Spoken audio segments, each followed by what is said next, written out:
Welcome, dear listeners. I'm Jonathan Carlin. And I'm Benjamin Carlin. And we invite you to join us through the Griffin door, your one-way ticket to the enchanting world of Harry Potter. So grab your wands and dust off your broomsticks and join us as we unlock the dark corridors inside Order of the Phoenix, Chapter 13, Detention with Dolores. Man, dark corridors, almost an understatement. Almost. Yeah. Almost. This is like the dark rooms, the dark detention of writing scars into the back of your hand. Yes. And kind of notably, is it not the case that there are only 2 lasting scars on old Harry James P? Yeah, there's the scar on his forehead, the one that shaped like a lightning bolt. Maybe you've heard of it. It's medium grade eye contact. Medium grade eye contact. Exactly. I ran right into that. Don't let that follow me forever. And then this one, which is just the words, I must not tell lies, which you could arguably is more than one scar if you count each individual letter, you know. It's true. But it's really, I just got a new tattoo over the weekend, so I tend to think of it as like one piece. One piece. It's one piece. Right. Exactly. Yeah. There it is. But yeah, so it's kind of like, wow, Umbridge is in rarefied air there with Lord Voldemort himself. Right. Which is saying something for somebody who isn't even officially a supporter of Lord Voldemort. At least not like in the way that the Death Eaters are. At least not in the way that the Death Eaters are. She is definitely evil, and she is definitely all about the regime when it comes time for like the Muggle-born registration and all that type of stuff. But like what she is going to do to the school is like a smaller version of what Voldemort is going to do to the Ministry. Yeah, that's a good point. Yeah. It's a very good point. Where she will also be. Yeah. It is very frustrating that she doesn't get fired when Fudge does. It is like a huge sticking point for Harry that it is unbelievable that Scrimgeour just lets her stay on. It is unbelievable. And if you're Scrimgeour, it's sort of like you have got to look at this because there's no way. I am sorry that he enjoys working with her. Yeah. There's no way. I don't think anybody would enjoy working with her. I know. You know, all you can really say is that probably like Fudge gets fired at the end of this book. That's when Scrimgeour takes over. Yep. And Scrimgeour, he steps into office and like Umbridge just returns to work there. And he's just sort of like, yeah, okay, whatever. Like he doesn't really know what happened. Right. But like when Harry is going to like talk with him, I feel like all of the exchanges go, it's like both sides are so unflinching in their negotiations. Like Harry is sort of like the Dumbledore's man through and through. And Harry's issue is like, you've got Stan Shunpike locked up and you're still employing Dolores Umbridge. Right. And to me, I'm like, if I'm Scrimgeour, it's like, let the night bus guy go and fire Umbridge. Like if those are your terms, like, right. That's the cost of Harry Potter. Right. Pretty easy. Like this is an accommodatable situation. I think he even says I think in the movie he says to Umbridge, like, sorry, Professor, I must not tell lies. But I think in the book, he tells Scrimgeour that he must not tell lies. Oh, right? Is that right? He says, I still haven't forgotten. I must not tell lies or something. And he holds up his hand. Yeah. Yeah. To which Scrimgeour should be like, wait a second, I don't understand what's going on here. Can you give me... that felt like you just committed a sick burn that I did not understand. Right. Is there other people listening right now? Did they get it? It's like, yeah, we know we got it for what it's worth. But yeah, no, you're absolutely right. It's sort of like, it's like, yeah, look, so you know the person that you employ in your government, she showed up and she put scars in the back of our hands through like torture detention. It seems like Scrimgeour would be like, are you serious? Like, right. I will let her go right now. Yeah. Like what? That is completely unacceptable. Nobody told me. Right, exactly. It's like plead ignorance there. You know, just get rid of her. Yeah, that's also like if I'm Harry, I feel like it's like it almost not to just like throw Dumbledore under the bus, but it kind of feels like Dumbledore should have been like, hey, listen, that woman not so great, Rufus. Yeah, Rufus. You're okay if I call you Roof, right? Right. Yeah. You know. Yeah. Raise the Rufus. Do you think that was like his campaign? That was it. Yeah, he's like, who's taking over after Fudge? You know, it's gonna be me. Raise the Rufus. Raise the roof. This Scrimgeour to the top of the ministry. Oh, man. That's exactly what he was saying. Yeah, it feels like Dumbledore could have said something to the effect of like, that woman's evil, and if you're fighting Voldemort, I wouldn't keep her employed. She literally tortured my students. Yes. To that end, though, Dumbledore doesn't want Harry to trust the ministry or want him to help the ministry. So part of me feels like Dumbledore's like, I must have slipped my mind. Right. That is so my exact plan. Right. Yeah. Harry's like, Dumbledore, you surely you told them what happened. You talked to old Raise the Rufus, right? Yes. And you were like, hey, priority numero uno, we get rid of Umbridge, right? And Dumbledore's like, yeah, I did that. You know, but I slipped my mind. On the way there in the car, I was thinking to myself, don't forget the Umbridge thing. And Harry's like, you don't drive a car. And Dumbledore's like, see, we're already on a new topic. But if I did, what should I get? Fort Anglia? I think it was one of the forest still. A little wild, but you know. Yeah. Hey, remember when you crashed into the Whomping Willow? That was a big mistake. I almost suspended you, but I didn't. I didn't. Mm-hmm. Yeah, exactly. And see, I love you. Yeah. Not how Harry feels about Dumbledore in this chapter. I'll tell you what. Yeah, no, for sure. As for the chapter art, it depicts the scar itself and Harry doing the detention. What I would say is notable is just that it is depicted differently than how it is in the movies and how I always imagined it, which is that it appears on the back of the hand that holds the quill, not on the opposite hand. Right? Because Harry is right-handed. And this is his right hand. This is his right hand. Yes. So the hand. Okay, right. What you're saying is that you picture it appearing on the back of your left hand. No. Well, this is his right hand with the scar on his right hand. Yes, I say it depicts it how I always imagined it. That the scar appears on the back of the hand that holds the quill. Oh. Yes. But the movie does it in the movie, differently. He's like writing and staring at his left hand and watching it appear. Oh, right. Yeah. Yes. Okay. Well, I guess that's fair.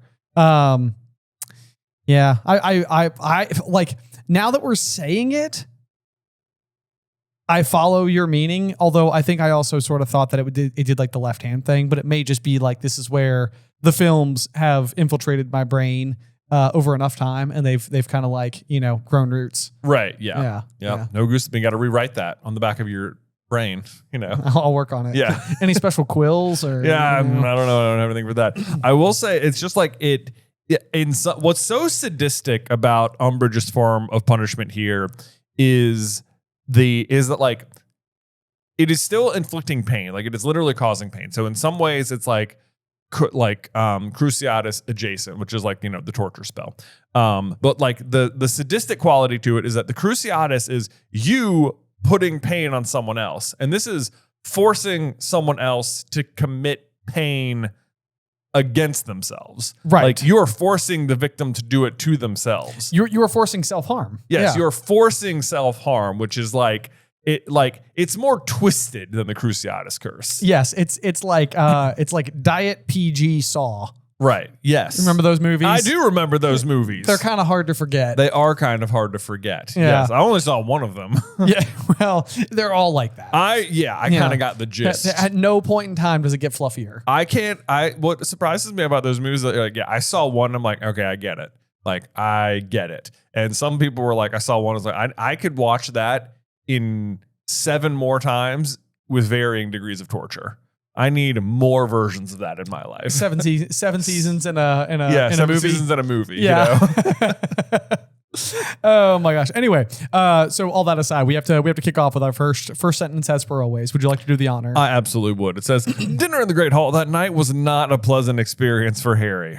And then the dragons arrived. It's just this year is just not going well for him. It is yet another bad to worse situation. It is. It's so funny because I literally wrote so from bad to worse on like my like little note here, and I'm like, I'm pretty sure I've done that like 5 times already this book. Yeah. Like the first line of every chapter is just sort of like, like Dumbledore's abrupt departure took Harry completely by surprise, and then the dragons arrived. Right. Hold on, let's see if we can find another one and see if it's bad too.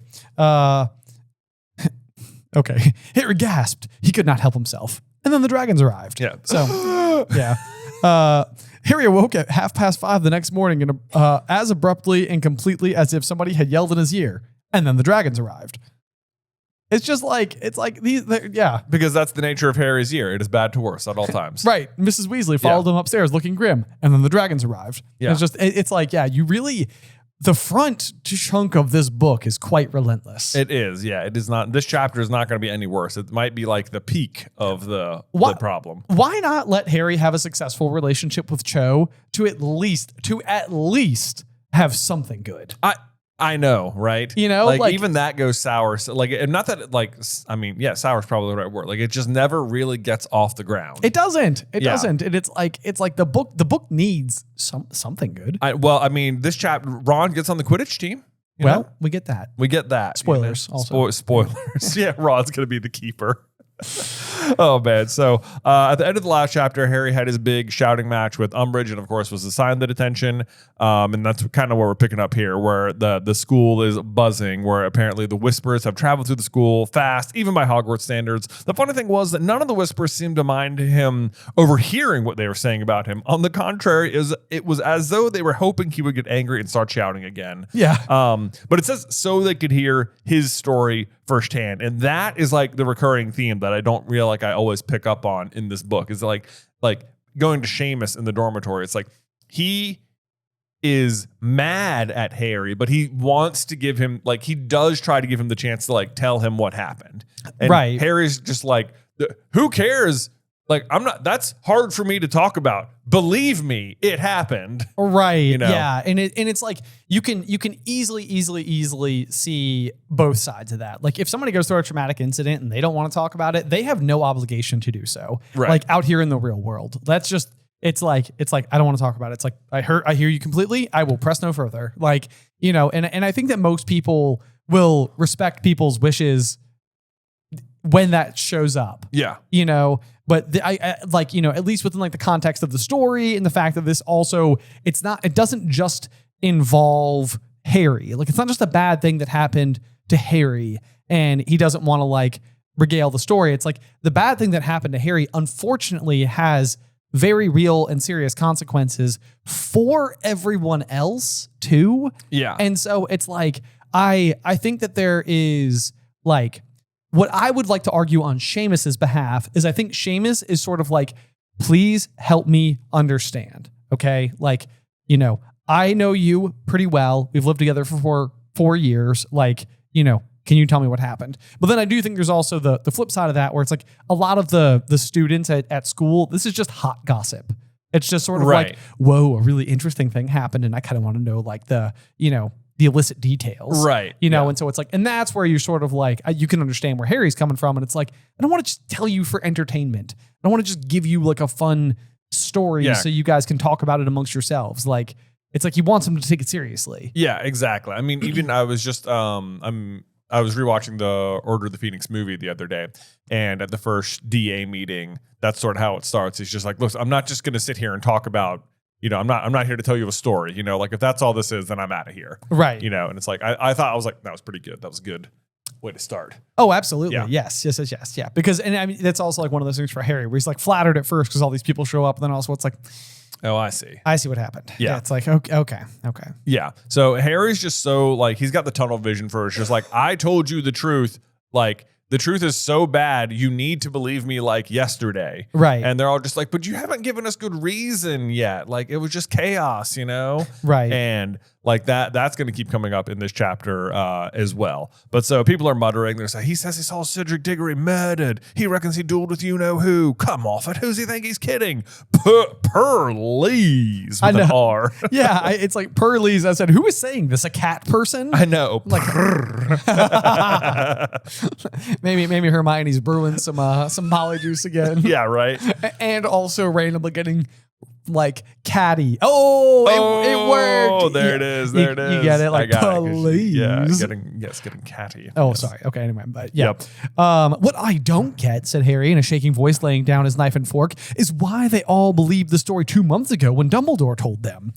And this is where Hermione comes in and she just sort of sees things for what it is in a way that almost everyone else doesn't. The thing is, Harry, I'm not sure they did, said Hermione grimly. Oh, let's get out of here. And then they get up and Ron says, sad because he didn't get to finish his apple pie. But I'm eating. Don't take me away from my food. Come on, Hermione. Right. But Harry's like, what do you mean you're not sure they believe Dumbledore? Look, you don't understand what it looked like after it happened. And I think that this is good perspective. Very good perspective. For Hermione to provide Harry with. Yes. Because Harry obviously lived through something really, really radical, which means he doesn't necessarily have the luxury of looking at it rationally. And I think she's sort of like, look, this is what happened. You arrived back in the middle of the lawn, clutching Cedric's body. None of us saw what happened in the maze. We just had Dumbledore's word for it that you know who had come back and killed Cedric and fought you. And it's sort of like, do you understand how, like, we went to a festive event at the end of the school year. You show back up with this crazy tall tale. Cedric's dead, but like also it's pretty insane to think. Like, it's a dangerous activity we were doing. Right. Like, it'd be like you went to, like, you know, to go watch the Super Bowl, and at the end, Voldemort came back. Right. Like, wait, what? Yeah, exactly. Yeah. And so, you know, she's regaling Harry with basically what it looked like from their perspective, and Harry's like, which is the truth? And Hermione's like, I know it is, Harry, so will you please stop biting my head off? But that pretty much is like the sum of it all. It's just like, she's like, yeah, everything went crazy, and he's like, and we just had to believe, and just like, yeah, but that was the truth. So I see what the problem is. And just like, right, exactly. He's like, who cares what happened? I know what happened. Right. You should believe me implicitly because, yeah. And then I think she goes to point out more just human nature, but it's just that before the truth could sink in, everyone went home for the summer, where they spent 2 months reading about how you're a nutcase and Dumbledore's going senile.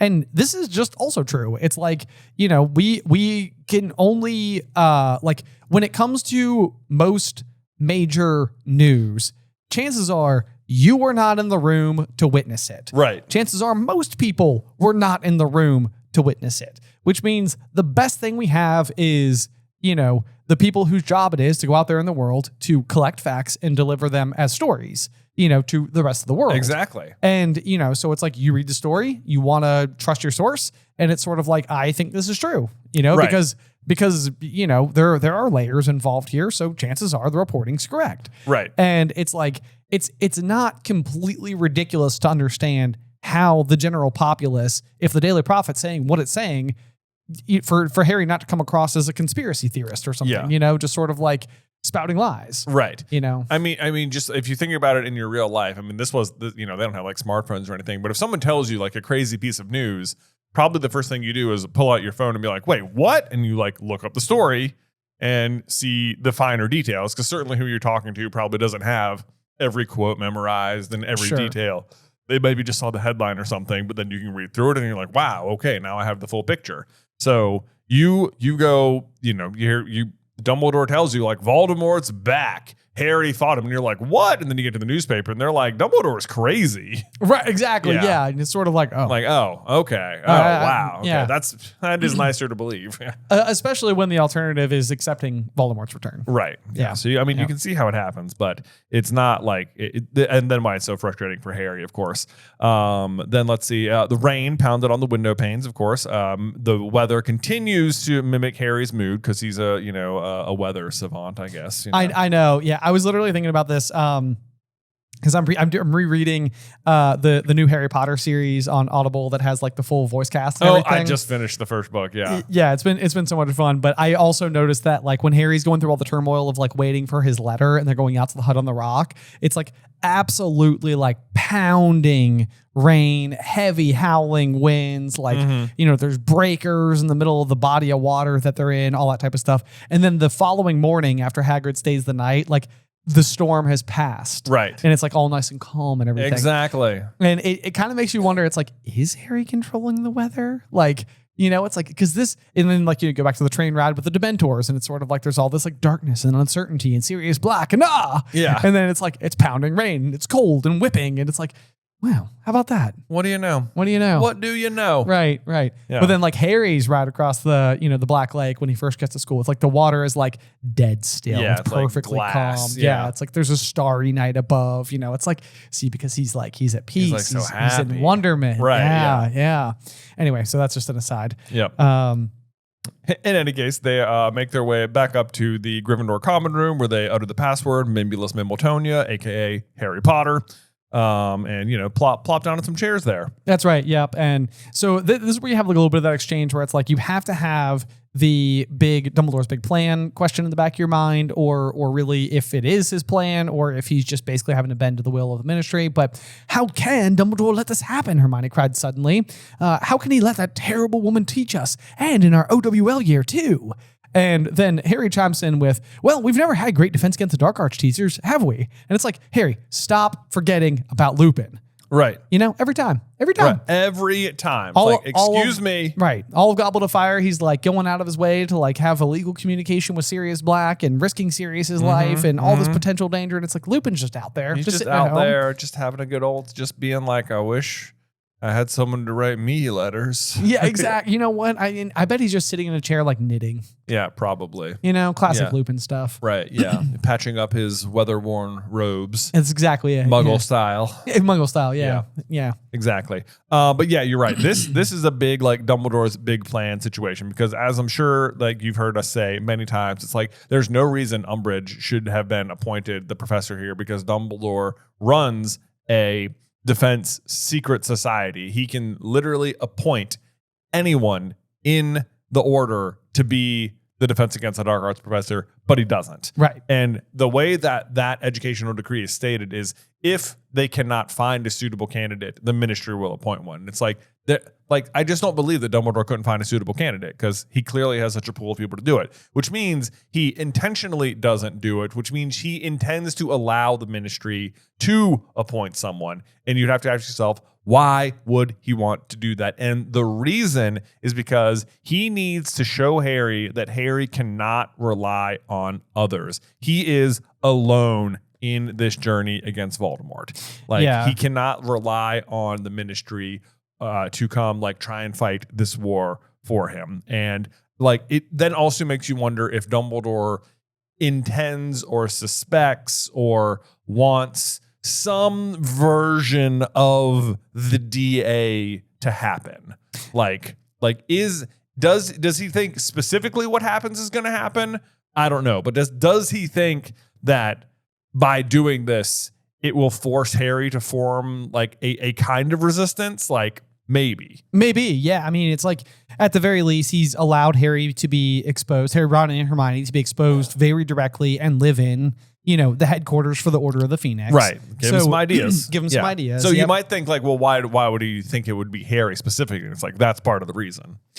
Wait, what do you mean? Is he doing this to make Harry form a defense organization or whatever? And it's right. Well, who's to say it would be Harry? And it's well, Harry is the one that Dumbledore allowed. Harry, Ron, and Hermione are the ones he allowed to stay at the headquarters of his own organization. That's exactly it. And then I do think it's also very important to point out the fact that when it comes to, the battle at Hogwarts, it's you've basically got members of the Order of the Phoenix, some random members of just Hogwarts in general, the staff, that type of thing.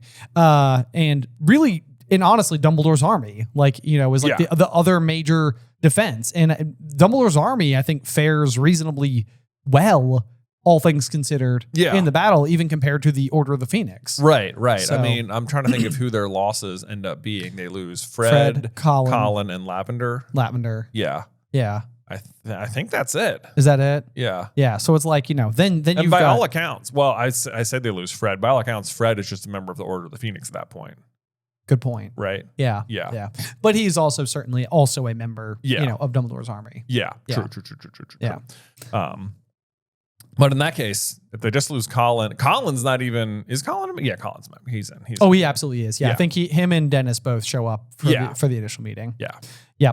Let's see here. What I was going to say though. Oh, the other thing that I do think is also kind of interesting about this, in regards to the nobody is there to help you conversation, is there's actually another one of my other favorite books is called Ender's Game. Yes. And this is a huge central piece of the responsibility that is placed on the main character Ender, which is that this, if you've never read the story before, it's basically these savant, hyper intelligent young children who at the age of 5, 6 are essentially sent off to space to learn how to prepare for war. Right. And Ender is he is like the ender of the war. Like that's the idea. It's like he is the one who's supposed to go in and win. And the way in which they are teaching him, it's like he's uniquely capable because he's so ridiculously smart, but he has deep compassion for others. And if he has too much compassion, it will make him a bad leader. So they constantly have to separate him from anywhere where he like finds himself at home.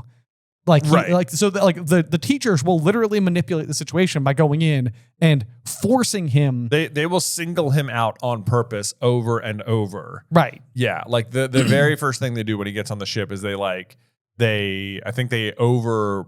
praise him really heavily and tell everyone else they're like, wow, good job, Ender. The rest of you need to step up or something like that. And it like immediately everyone in the rest of the class is like, oh God, this kid. Right. Yeah. You know, like he's made us all look bad in the first 12 seconds. Right. Yep. It's right away. It's right away. And it's like, it's so funny you brought up Ender's Game. I was also literally thinking about Ender's Game as we were talking about this. It's so Dumbledore if Dumbledore's big plan, that's like the theory for how Dumbledore's pulling the strings. If you read Ender's Game, it's not a theory. You know? Right. It's just what they're doing. It's the plot. It's the plot. Yeah. Yeah. Which is very interesting. Yeah. And it's even funny because there's even times where they feel bad for Ender and they can't express it to Ender. They have to keep going. Like, oh, too bad. Yeah. So that's also Dumbledore though. Mazer Rackham. He feels that way too. Yeah. So anyway, as we move on though, let's see. We have kind of like an interesting little exchange between Ron and Hermione, which I think is kind of adorable because it's sort of like, what is Dumbledore playing at? Like letting Umbridge teach her. And Ron chimes in, and she's trying to get people to spy for her, said Ron darkly. Remember when she said she wanted us to come back and tell her if we hear anyone saying anything about you-know-who? And if you go back to page 223, is when you have like the little conversation between Ron and Hermione where Hermione refreshes Harry and Ron on what Dumbledore said at the end of your speech. And Ron is like, how do you remember stuff like that? Yeah. And she's like, I listen, Ron. Yeah. And so I feel like this is Ron being like, I was listening, Hermione. Did you notice? I know. He's like, he has listened to Hermione say this, and now he's listening to everything Umbridge said because he's like, you're right, I do need to be paying attention. Right. And so he is. And then Hermione, rather than being like, wow, good listening, she totally snaps at him. I know. She's like, of course she's here to spy on us all. That's obvious. Yeah. Why else would Fudge have wanted her to come? And it's like, that's not what Ron said either. He said that she wants the students to spy for her. And Hermione says, of course, she's here to spy. Like Umbridge is there to spy, obviously. But Ron has noticed that she wants the students to do it for her. Right? Okay, Hermione? Right. Okay, because Ron was listening. Right. Ron actually has a small leg on Hermione in this particular situation. Yes. And it's also like, why are you arguing with him when he's agreeing with you? Also true. Don't start arguing again, said Harry wearily, which is really funny because I feel like they keep having to remind Harry to stop blowing a lid at them. And Harry keeps having to be like, can you guys stop arguing with each other? Right. It is. Yeah, there is a bit of irony there for sure. Let's see. So they've got tremendous amounts of homework. They get it out to try. They have to write an essay on the properties of moonstones and which they never reveal to us, the audience, but I suspect because that was for the draft of peace that moonstones are they cause like calmness or something potentially, and I also suspect this is a Luna Lovegood reference as well. Oh, could be like a little bit of like little bit of Luna in your concoction, and you might feel a little right. Yeah, right. It's like because Luna is introduced, like there's two chapters, like a chapter that's Luna Lovegood, and there's a chapter that's Professor Umbridge, and it seems like they are there to like counterbalance each other. Oh, I mean, and there's no doubt about it. Like we talked about this a little bit, but they are complete opposite ends of the character archetype spectrum, where Umbridge is 100% lawful evil and Luna is 100% like chaotic good. Right. So it's like you have like opposite corners of the map being represented by those two characters. Yeah. A little bit of a tilt. The other thing about moonstones, because I was like, I swear moonstones come up at some other time. This is just a little piece of trivia. They are also one of the gemstones found in Auntie Muriel's tiara. Oh, okay. Yes, you're right. It doesn't. I don't know that actually has any like major symbolism, but it's moonstones and diamonds. Moonstones and diamonds. Okay, so moonstones in the tiara, uses it for the wedding. Moonstones in the draft of peace. I mean, those both feel like happy things.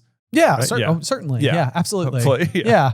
I mean, hopefully the moonstone and the tiara, if it's anything like the diadem, which is supposed to like make you like more intelligent, hopefully by wearing the tiara is supposed to like lift spirits. Yeah, something like that. Which would be the perfect reason to wear it on your wedding day, and for it to go into a potion like that. So also that, yep. That seems like it all tracks.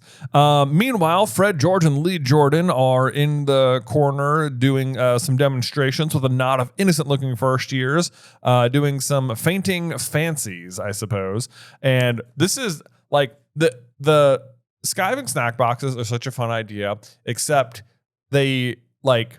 The way you would take a fainting fancy is you would take it and then you would faint. And the idea is that you would eat one half and you'd have the problem. And then you take the other half and you'd wake up. Right. The problem is if you faint, how are you supposed to take the other half? It definitely feels much, much, much more like a prank. Yeah. You know, yes, like this is definitely like having a bag of jelly beans, sneaking in a few Birdie Bots, every flavored beans, and being like,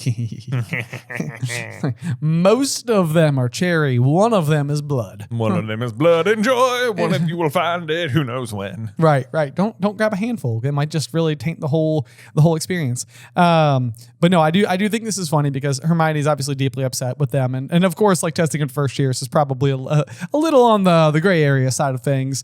I think when you know how, and at this point, like what we haven't really been fully exposed to is just how talented the twins are in their brand of magic. Yeah. Like, so I do think they're probably operating with far more caution than anybody's going to give them credit for. Mm-hmm. But they are very good at what they do. I do think it's funny though, because Hermione's gonna be like, I don't care, it could be dangerous. But last year she was like completely okay with Ron getting stunned over and over and over and over again, in the name of Harry learning, like, you know, preparing for the maze. Exactly. Yeah. And she gives him such a hard time because Ron keeps like missing the cushions or whatever. Yeah. And she's like, try to aim better when you fall over. It's like, it's difficult when you're unconscious. Yeah. You know? Why don't you try it? She's like, I think Harry's going to hide. He's pretty much got it. He's pretty much got it. Yeah. I don't think we need any more work there. Yeah. Yeah. But I love the description. One by one, as though they're hit over the head with invisible mouths. The first years were slumping unconscious in their seats. Some slid right onto the floor. Others merely hung over the arms of their chairs, their tongues lolling out. And then it says, most of the people watching were laughing. And I mean, how could they not? These kids are doing great Cedric Diggory impressions, you know. Or taking what I like to call Diggory drops. You know? Oh my gosh. Drops. You know, because you drop on the floor. Because you drop on the floor, but it's also like a candy, you know, like a lemon drop. No, I got you. Right, you. Yeah. That was pure gold. Yeah. Thank you. You know, Cedric Diggory, the boy who didn't. Oh no.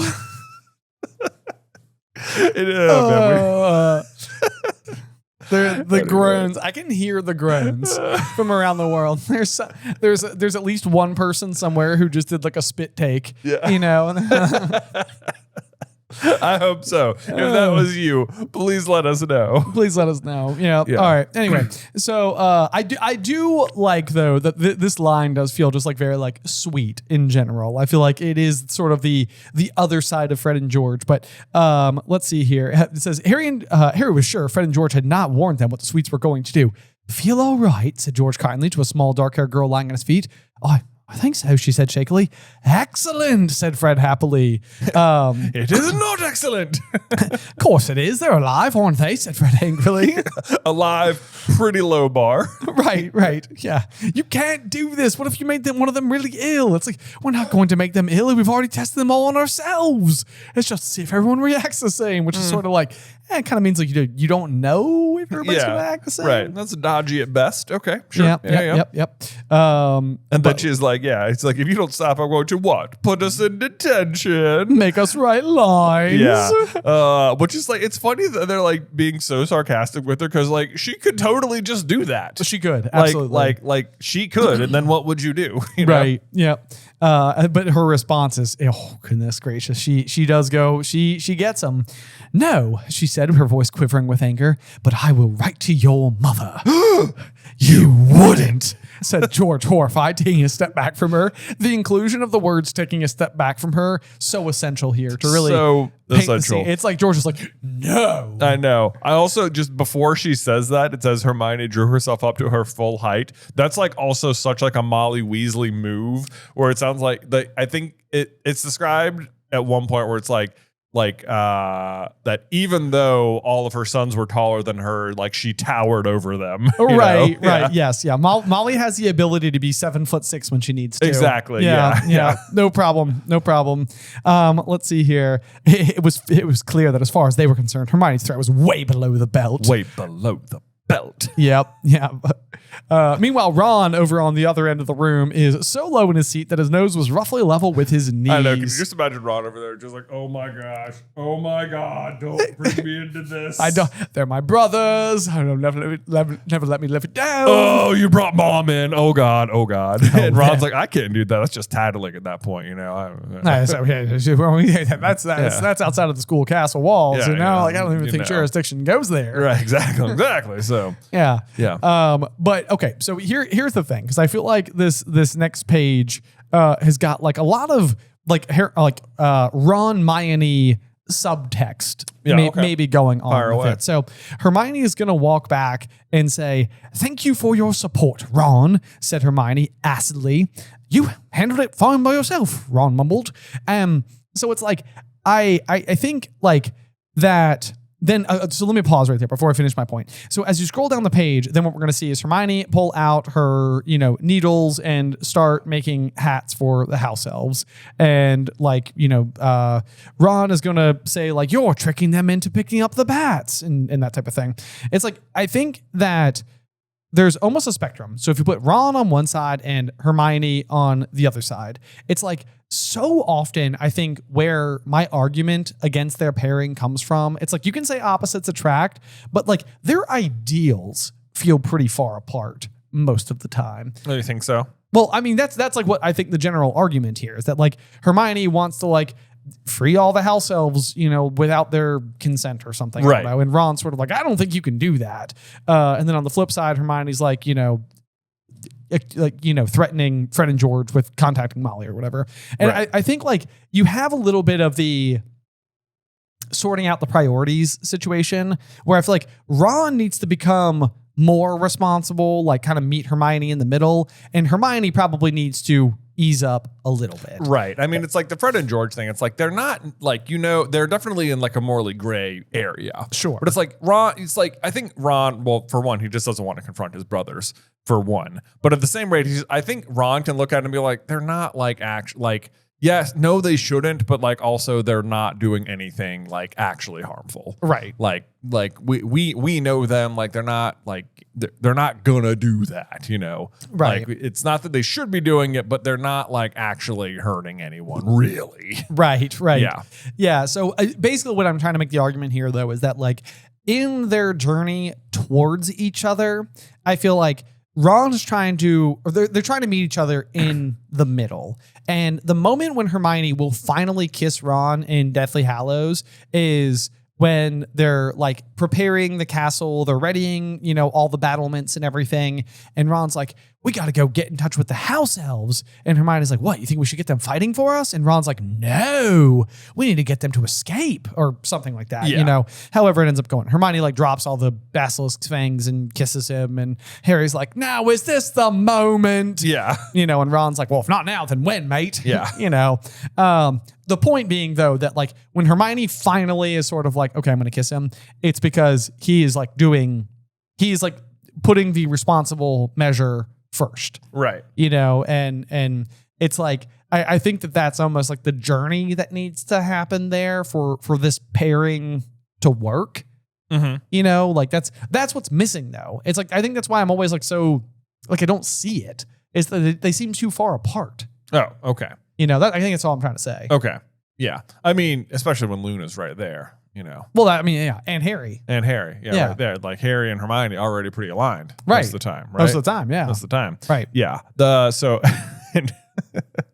I know. But then, yeah, you've got Hermione here trying to trick the house elves into setting themselves free when they might not want to. And it is an interesting thing because Hermione is like, well, of course they want to be free. But it's like Hermione's definitely has her heart in the right place in this situation here. Like she has their best interest at heart, but she's like taking it upon herself to tell them what is best for them rather than like asking them what they want.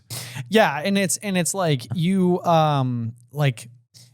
you're exactly right. Like it's like she has asserted that she knows like what's best for them, and if she disrupts their life as they know it in a way that doesn't have like a plan forward or even like their own motivations in mind, then it's kind of like you might just leave them in like a sea of unknown. Right. You know, and it's like then they're going to be like misplaced. It's almost like you need to use like what she needs is almost like somebody like Dobby who she can work with and stand before the government and advocate for the rights of. And then Dobby is actively working to figure out like where and how other house elves can, you know, figure out society. Right. Although I don't know how to solve this problem. I mean, you know. No, I don't know how to solve this problem either. But like if, you know, if for example, you thought like, you know what, cows shouldn't be domesticated. They should just be wild cows. Oh, you know? sure. Yeah. Like, and you were like tricking cows out of their fences. It's not like setting the cows free is going to be good for them. You know? Well, that's true. Like, yeah. maybe not that they're not going to be good either way, but like that cow's no better off. You know? Well, right. Like it's not going to go like wander off into the forest and frolic around forever and be happy that and it's like a free become cow. a nice wild cow. Right, you know? right. Yes. He's just going to die. Yes, it is unfortunately already been domesticated. Right. In that particular capacity. This is like, yeah, anyway. So that's that. So That's Hermione that. has started her quest towards freeing all the house elves. Right. Yes, she has. And then, you know, Ron, like at least like clears off the debris so they're not accidentally freeing themselves without, you know, meaning to. Let's see. Oh, and then Hermione leaves, so they can't do the homework. So Ron's like, well, I don't know what we're going to do now. Have you got a clue what you're supposed to do with moonstones? And I'm like, date them, Ron. Duh. Okay. Right. Oh, Luna. Yeah. Luna. I got you. I got you. I was like, I see. Yeah, because Luna. Okay. Yeah. I got you. Luna stones.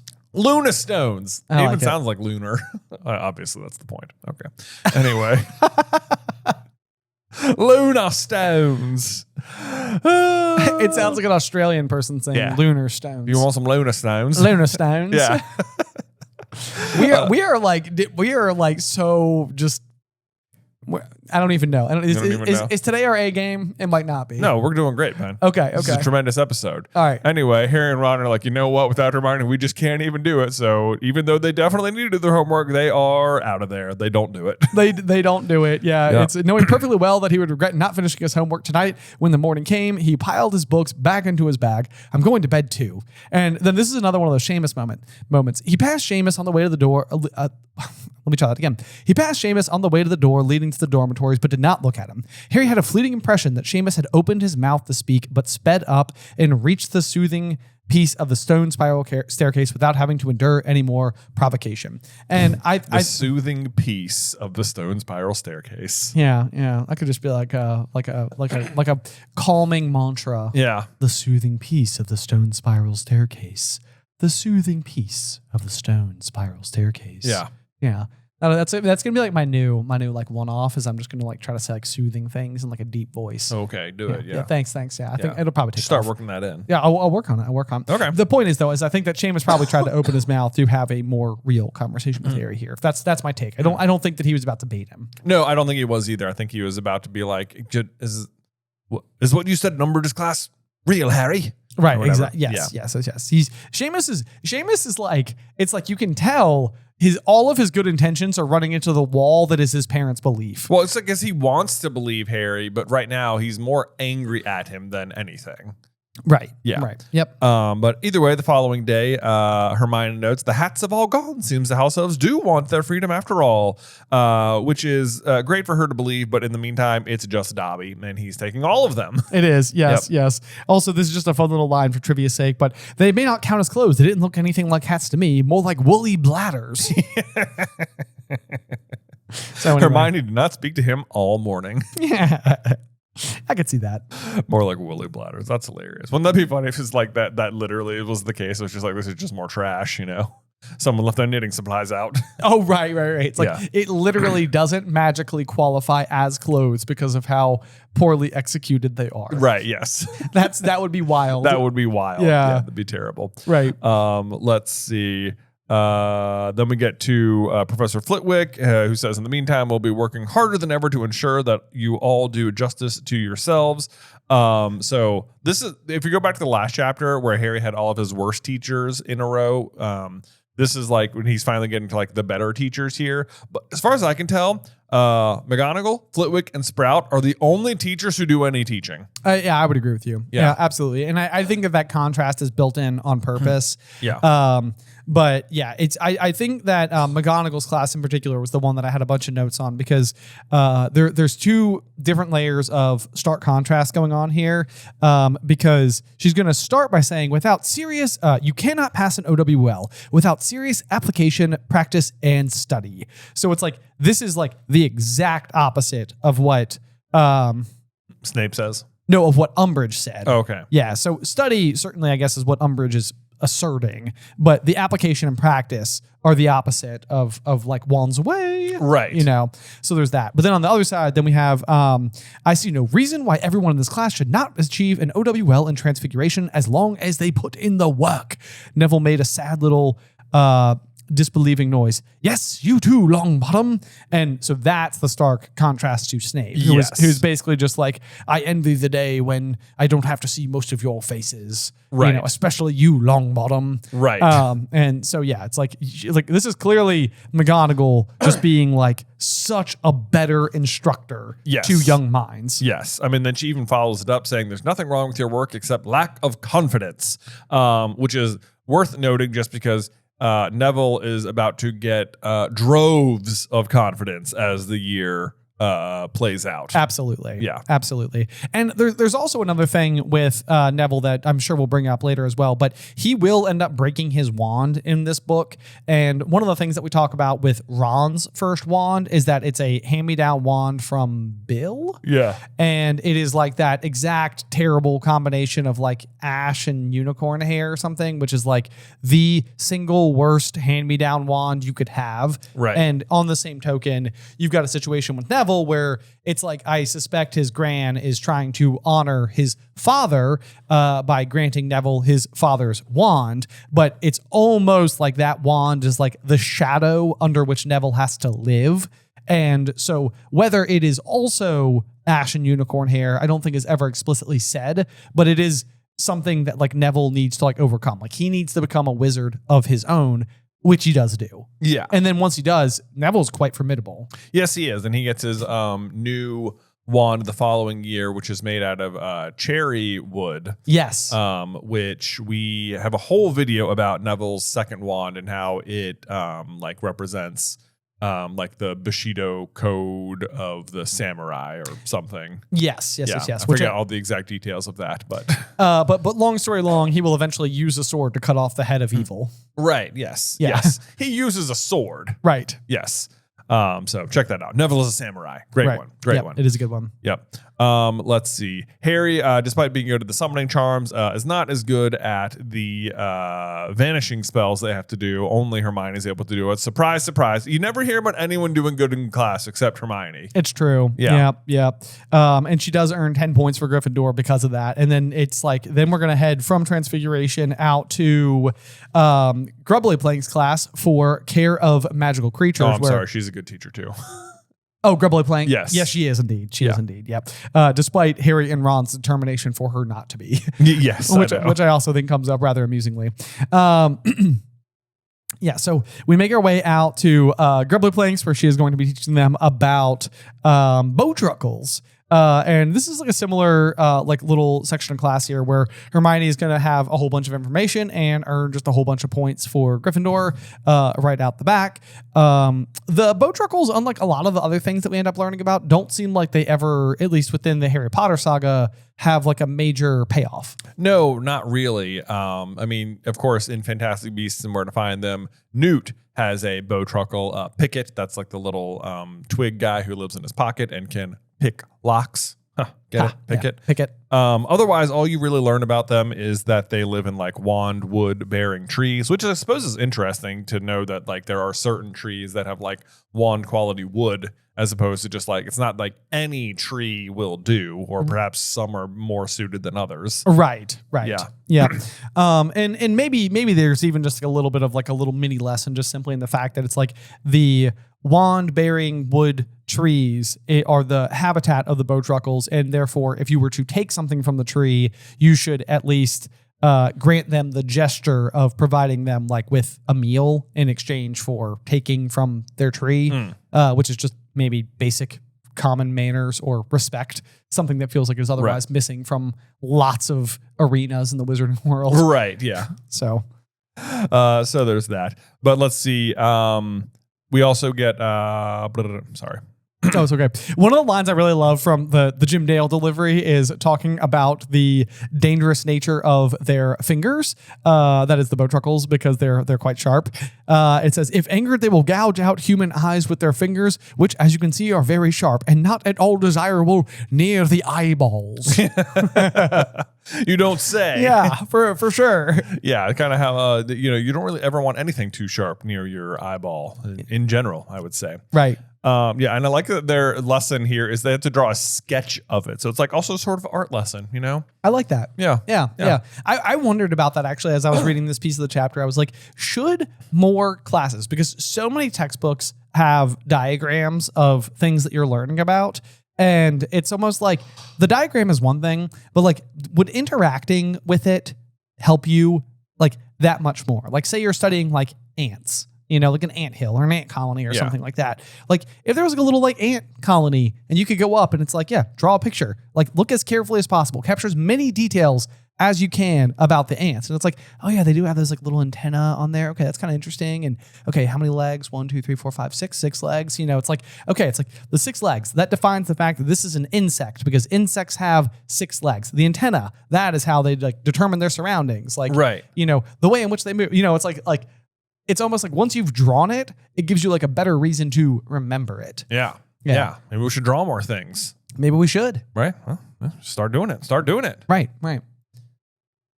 That's that. Okay. The other thing that I feel like is always a big commonality with charismatical creatures lessons is Malfoy just always seems to have just absolute free reign over taunting the Gryffindors. I know. No one ever stops him. And it's like the frequency at which Harry will say anything in response and always gets caught in the process by McGonagall or Snape or someone else. It's just like, come on, some other teacher rein in Draco. Like Draco is like the art of taunting is like he is good at it. He is good at it. He knows. Like he's like the taunt isn't even. It's like he's not really saying anything in particular. Like, I mean, he's saying mean things about Hagrid usually, but it's like it doesn't even matter. The point isn't to say mean things about Hagrid. The point is to get Harry to react. Exactly. Yeah. He's just poking a bear. Yeah. Or in this case, a Mimbulus Mimbletonia. Right. Yeah. Exactly. Getting ready to explode. That's it. As usual. But yes, it was maybe the great stupid oaf's got himself badly injured. Yeah. Maybe you will if you don't shut up, said Harry. Man, that was out of his mouth, so he's not going to get caught with that one. Right. But then this is like one of those things where it is pretty frustrating, especially if you're Harry. Maybe he's been messing with stuff that's too big for him, if you get my drift.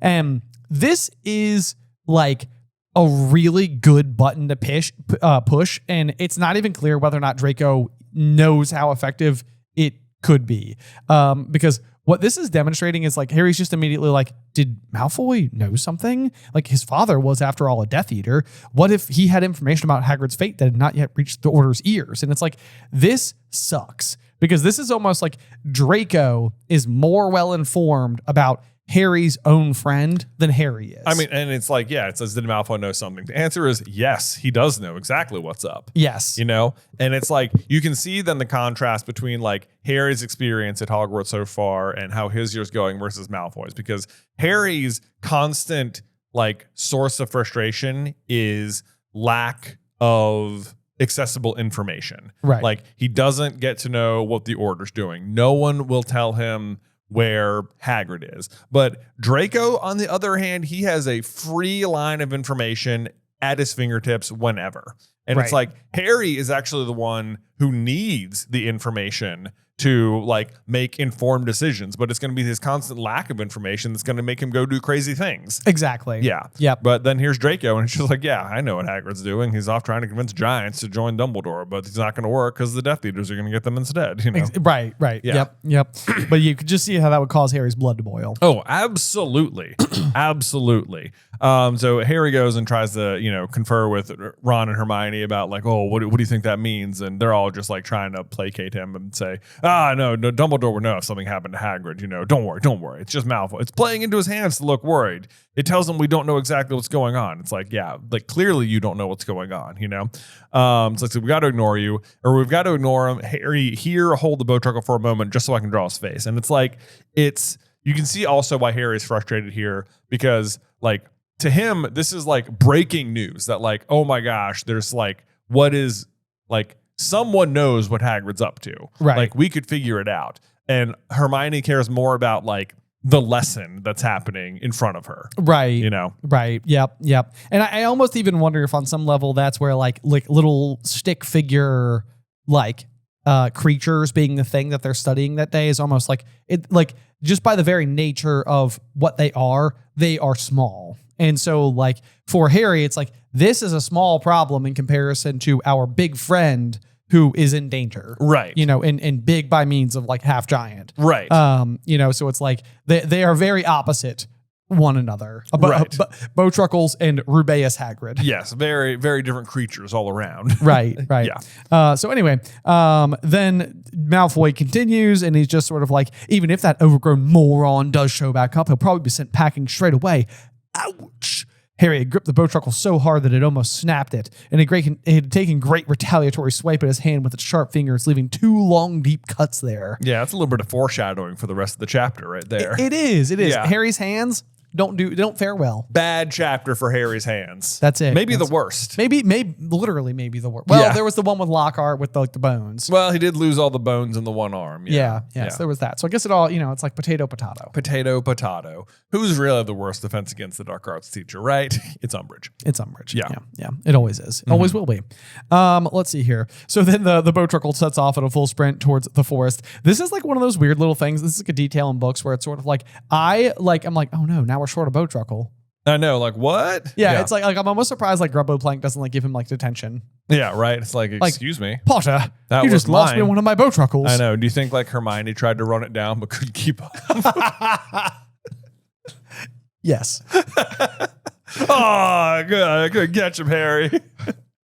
Now I'm gonna draw it. Gotta start over.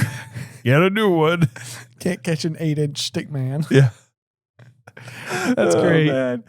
Oh boy. Anyway, Hermione reminds him that, don't go picking a row with Malfoy. Don't forget he's a prefect now. He can make life difficult for you. That is super duper true. And he is going to be more than a prefect by the end of the year because he'll be on the Inquisitorial squad and he'll immediately make life really terrible for them.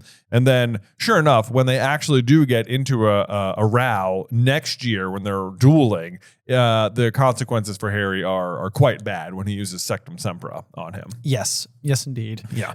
Because it nearly kills him. It does nearly kill him. Yeah. And fortunately, the person who ends up appearing on the scene is Snape, who invented the spell and is therefore able to actually fix it. Right. Yeah. But yeah, then I do like this line from Harry because he's just getting very frustrated and he's kind of snapping at Hermione again and all that type of stuff. And he does finally just say, I just wish Hagrid would hurry up and get back. That's all, said Harry in a low voice.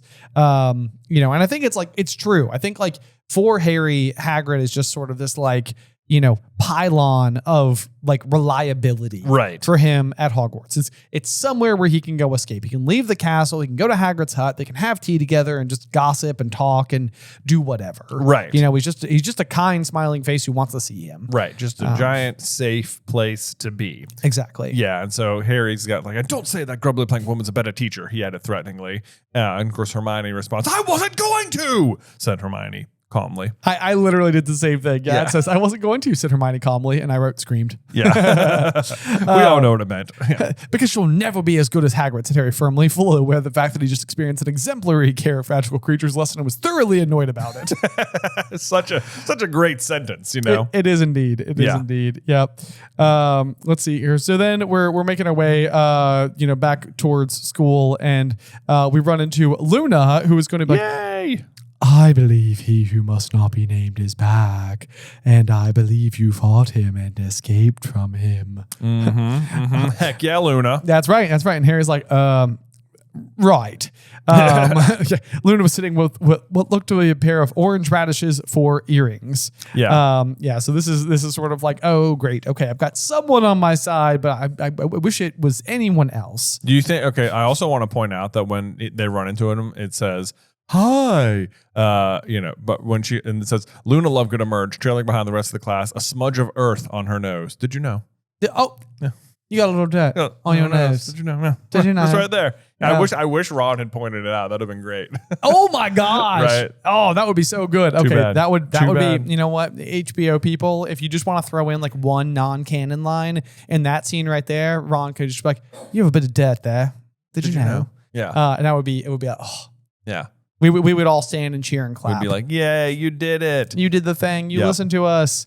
We make all these recommendations, and I'm sure I'm going to forget all of them. And then like someday, like the show will be coming out, and I'm like, oh, that was a good idea. Yeah. Like, hey, they did a thing. They did the thing. I don't think that happened in the book. Huh? Weird. Yeah. How about that? Yeah.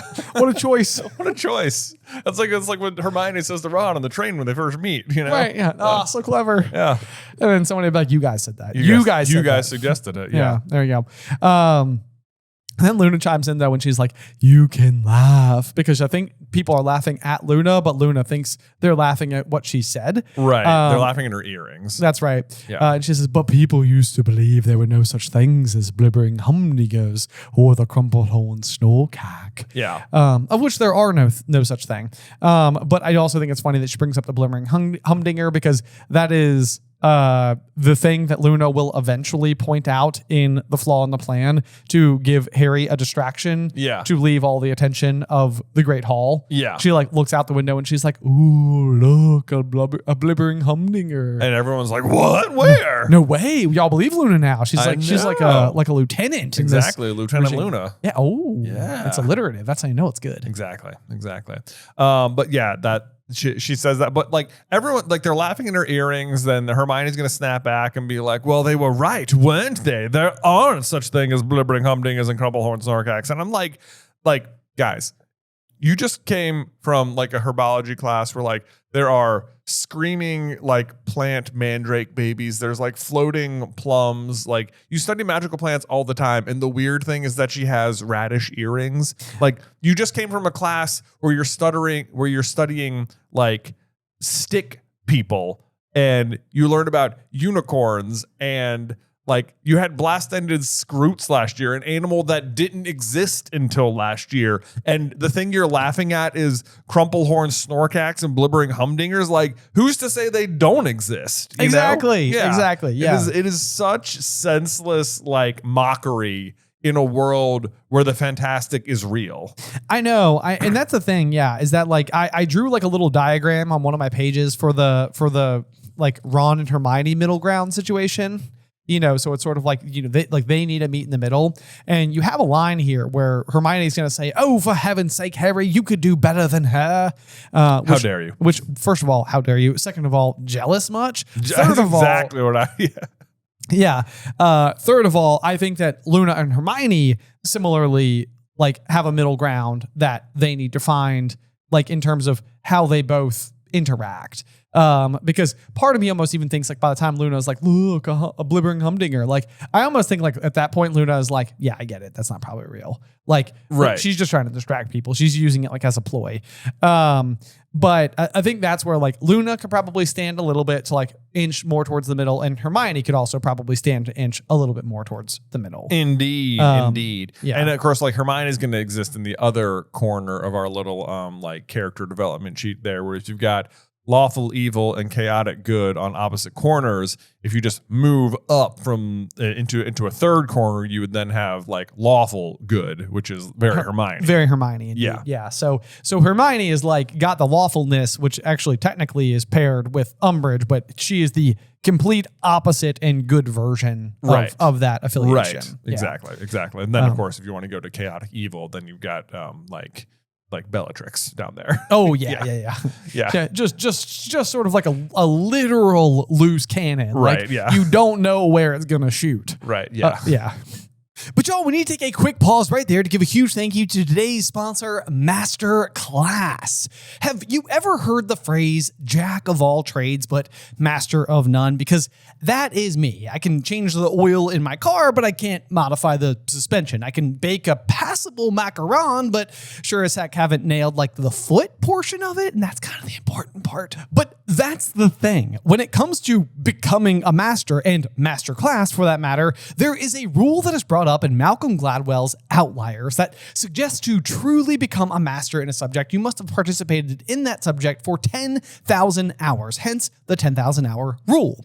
And fiction has always reigned supreme in my personal library, but Gladwell is a nonfic writer who I have long looked up to and was so excited to see host a master class. And literally in his first class, he discusses the fascination with jigsaw puzzles and almost explained to me my own personal fascination with fictional worlds. Right away, puzzles are meant to be solved. I want to solve the puzzle that is the story. It's mind-blowing stuff. And this is what Masterclass offers. Learn from the best to become your best. And as a human with no extra time, the ability to turn my commute or workout into a lesson is a game changer. Plus, Masterclass always has great offers during the holidays, sometimes up to as much as 50% off. So head on over to masterclass.com/Griffin for the current offer. That's up to 50% off at masterclass.com/Griffin. One last time, masterclass.com/Griffin. Link in the description and the show notes down below. Well, so yeah, then you're going to have Ernie McMillan step forward. Oh, yay. So I feel like a lot of what we have going on here is just like early DA development. Yep. Like as much as we spent a lot of like the first couple of chapters back at Hogwarts getting like the argument with Seamus and like Hermione saying like, oh yes, Lavender's a little unsure as well. It's like now you've got Luna coming forth being like, I do believe you. And it's sort of like, okay, well, it's like, it's Luna, which is, it's hard to know how to feel about that. But now we have Ernie, who is, a prefect from Hufflepuff, basically being like, I want you to know, Potter, that it's not just weirdos who support you. I personally believe you 100%. My family have always stood firm behind Dumbledore, and so do I. Yeah, well, good. I mean, good for Ernie. Great voice, by the way. Oh, thank you. Yeah. I like this is like a good turnaround for Ernie, because back in Chamber of Secrets, he was the one sort of like smearing Harry after the dueling club and being like, I've told Justin he needs to stay in the common room or whatever. Right. Yeah. Yes, absolutely.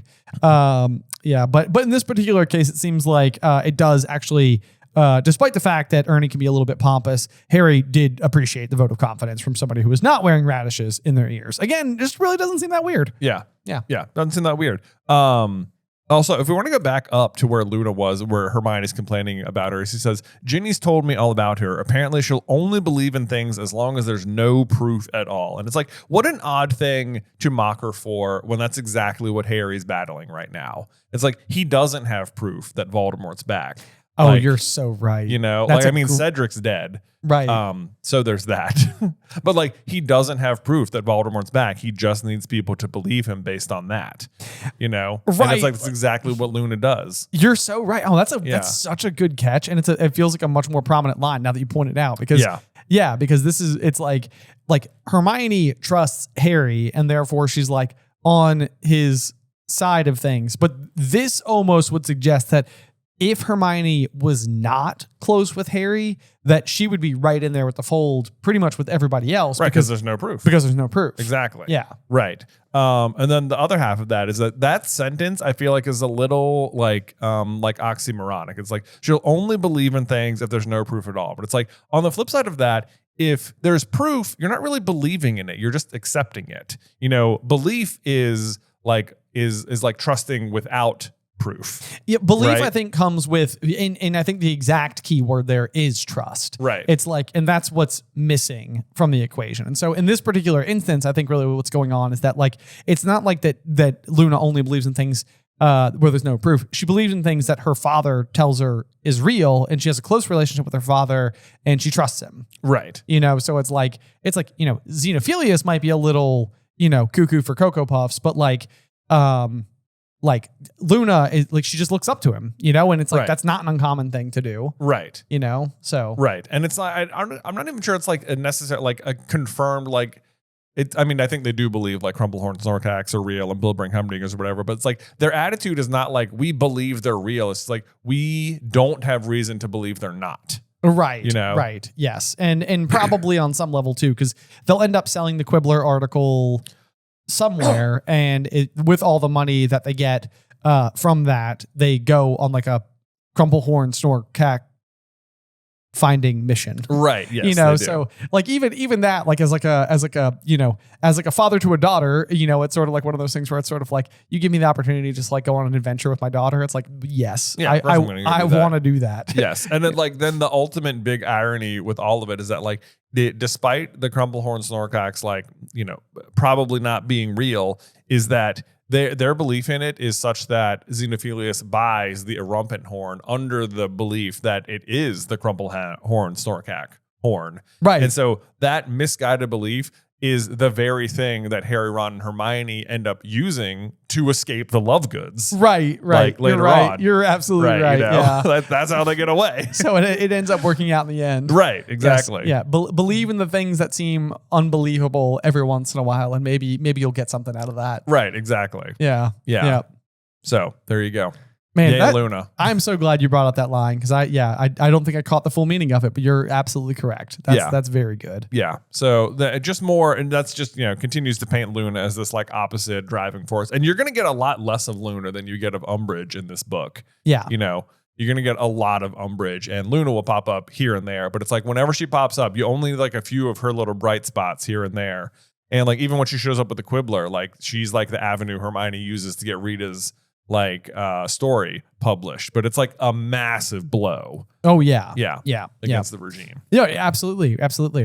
Okay, so then as we scoot forward a little bit, it says, as Harry was starving, and he had his first detention with Umbridge at 5 o'clock, he headed straight for dinner without dropping off his bag at Gryffindor Tower, so he could 5 o'clock, people. 5 o'clock, 5p, so that he could bolt something down before facing whatever it was she had in store with him. He had barely reached the engine hall, however, when he heard a loud and angry voice. "Oi, Potter!" "Oi!"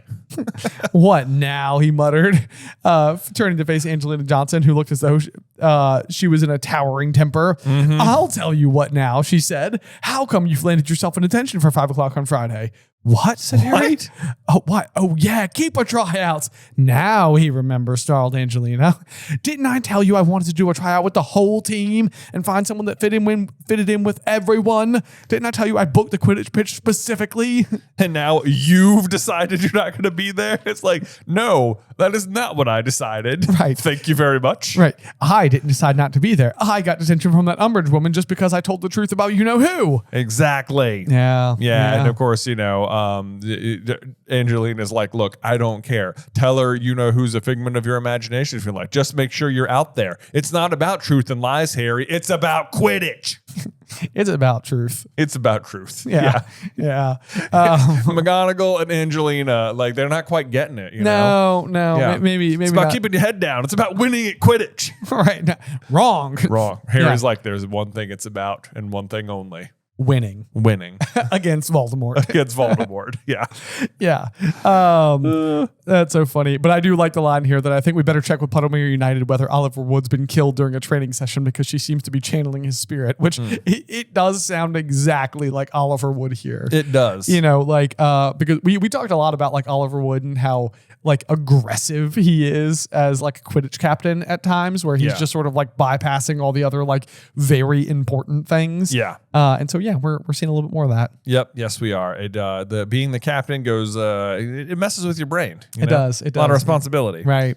Yeah. And then, they say, what do you reckon are the odds of Umbridge letting you off on Friday? Definitely less than 0. That's a fact. You got that right. It says, better try though, hadn't I? I'll offer to do 2 more detentions or something. I don't know. He swallowed a mouthful of potato because, of course, Gryffindors love potatoes. I know, like, you guys think we were just making this up and like joke about it. It's in the book so much. It is in the book so much. This is like one of those things I think is so funny because I feel like people are like, you guys get really fixated on the potato thing. It's like, that's because it's there. It's there. Okay. I literally wrote, I don't know what to tell you. He swallowed a mouthful of potato. I just wrote classic. Classic Harry. Because it is. Because it is. Yep. Oh man. Okay. Anyway, let's see here. But yeah, so then they're going through like all the crazy amounts of homework that they have going on. You've got to do vanishing spells, counter charms for Flitwick, the bowtruckle drawing, dream diary for Trelawney, and then Ron moans for some reason and looked up at the ceiling. And it looks like it's going to rain. And Hermione's like, what's that got to do with our homework? And it's like, nothing, said Ron. And it's like, once again, it's like he wants to practice for Quidditch tryouts. Yeah. And once again, he's doing this thing where it's just sort of like, yeah, like it's going to rain. Yeah. And it's like, and no one will push the subject. No one will push it at all. I know. And it's also like, what a snippy response from Hermione here too. It's just sort of like, yeah, because adding it's going to rain, like the most classic joke in all of like movies and cartoons ever is, at least things can't get any worse. It's raining. It's raining. Right. And it's raining is just like, we've got to finish 3 reports by the end of the week. We've got to send 9 emails, develop 5 products, and it's raining. And it's raining. It's raining. Yeah. Does the rain have anything to do with the work you have to do? No, but it is raining, and that's like I can't even look forward to going outside. Exactly. Right. Yeah. As simple as that. As simple as that. Right. Like it's just like that. That's such a common complaint. Right. Yeah. So anyway, then we're going to jump forward again because at 5 to 5, Harry bade the other 2 goodbye and set off for Umbridge's office on the 3rd floor, which is interesting. The third floor corridor, you think? The 3rd floor corridor in the Fluffy's old stomping grounds. Yeah, maybe. Yeah, that'd be so funny. That would be funny if they're like, if Dumbledore was sort of like, yeah, I'm going to put you in an office with a trap door. Yeah. Maybe you'll fall in it. Maybe you will. Maybe the venomous, or not venomous tacula. What is the other plant that's down there? The Devil's Snare. The Devil's Snare. Yeah, maybe the Devil's Snare's still there. Maybe it's there. It's interestingly, it's because Harry gets in there and says he had known this office under 3 of its previous occupants, and those are going to be Lockhart, Lupin, and Moody. Yeah. So is it possible that that it is like there and Quirrell's office was not? Well, it's so funny you bring that up because I was like, oh, that's true. I guess he never really goes to Quirrell's office, which is, I guess, like a fine explanation. Like he just, he was, he had to do detention with Lockhart, which we know because he's like signing. That's like what he's doing when he hears the basilisk in the pipes. Lupin, he's just friends with. So he goes and he also does the Patronus lessons in there. And then Moody, same thing. He goes and has like a couple like one-on-one conversations with him about how to get past the dragon. Right. And then ultimately also when he transforms back into Barty Crouch Jr.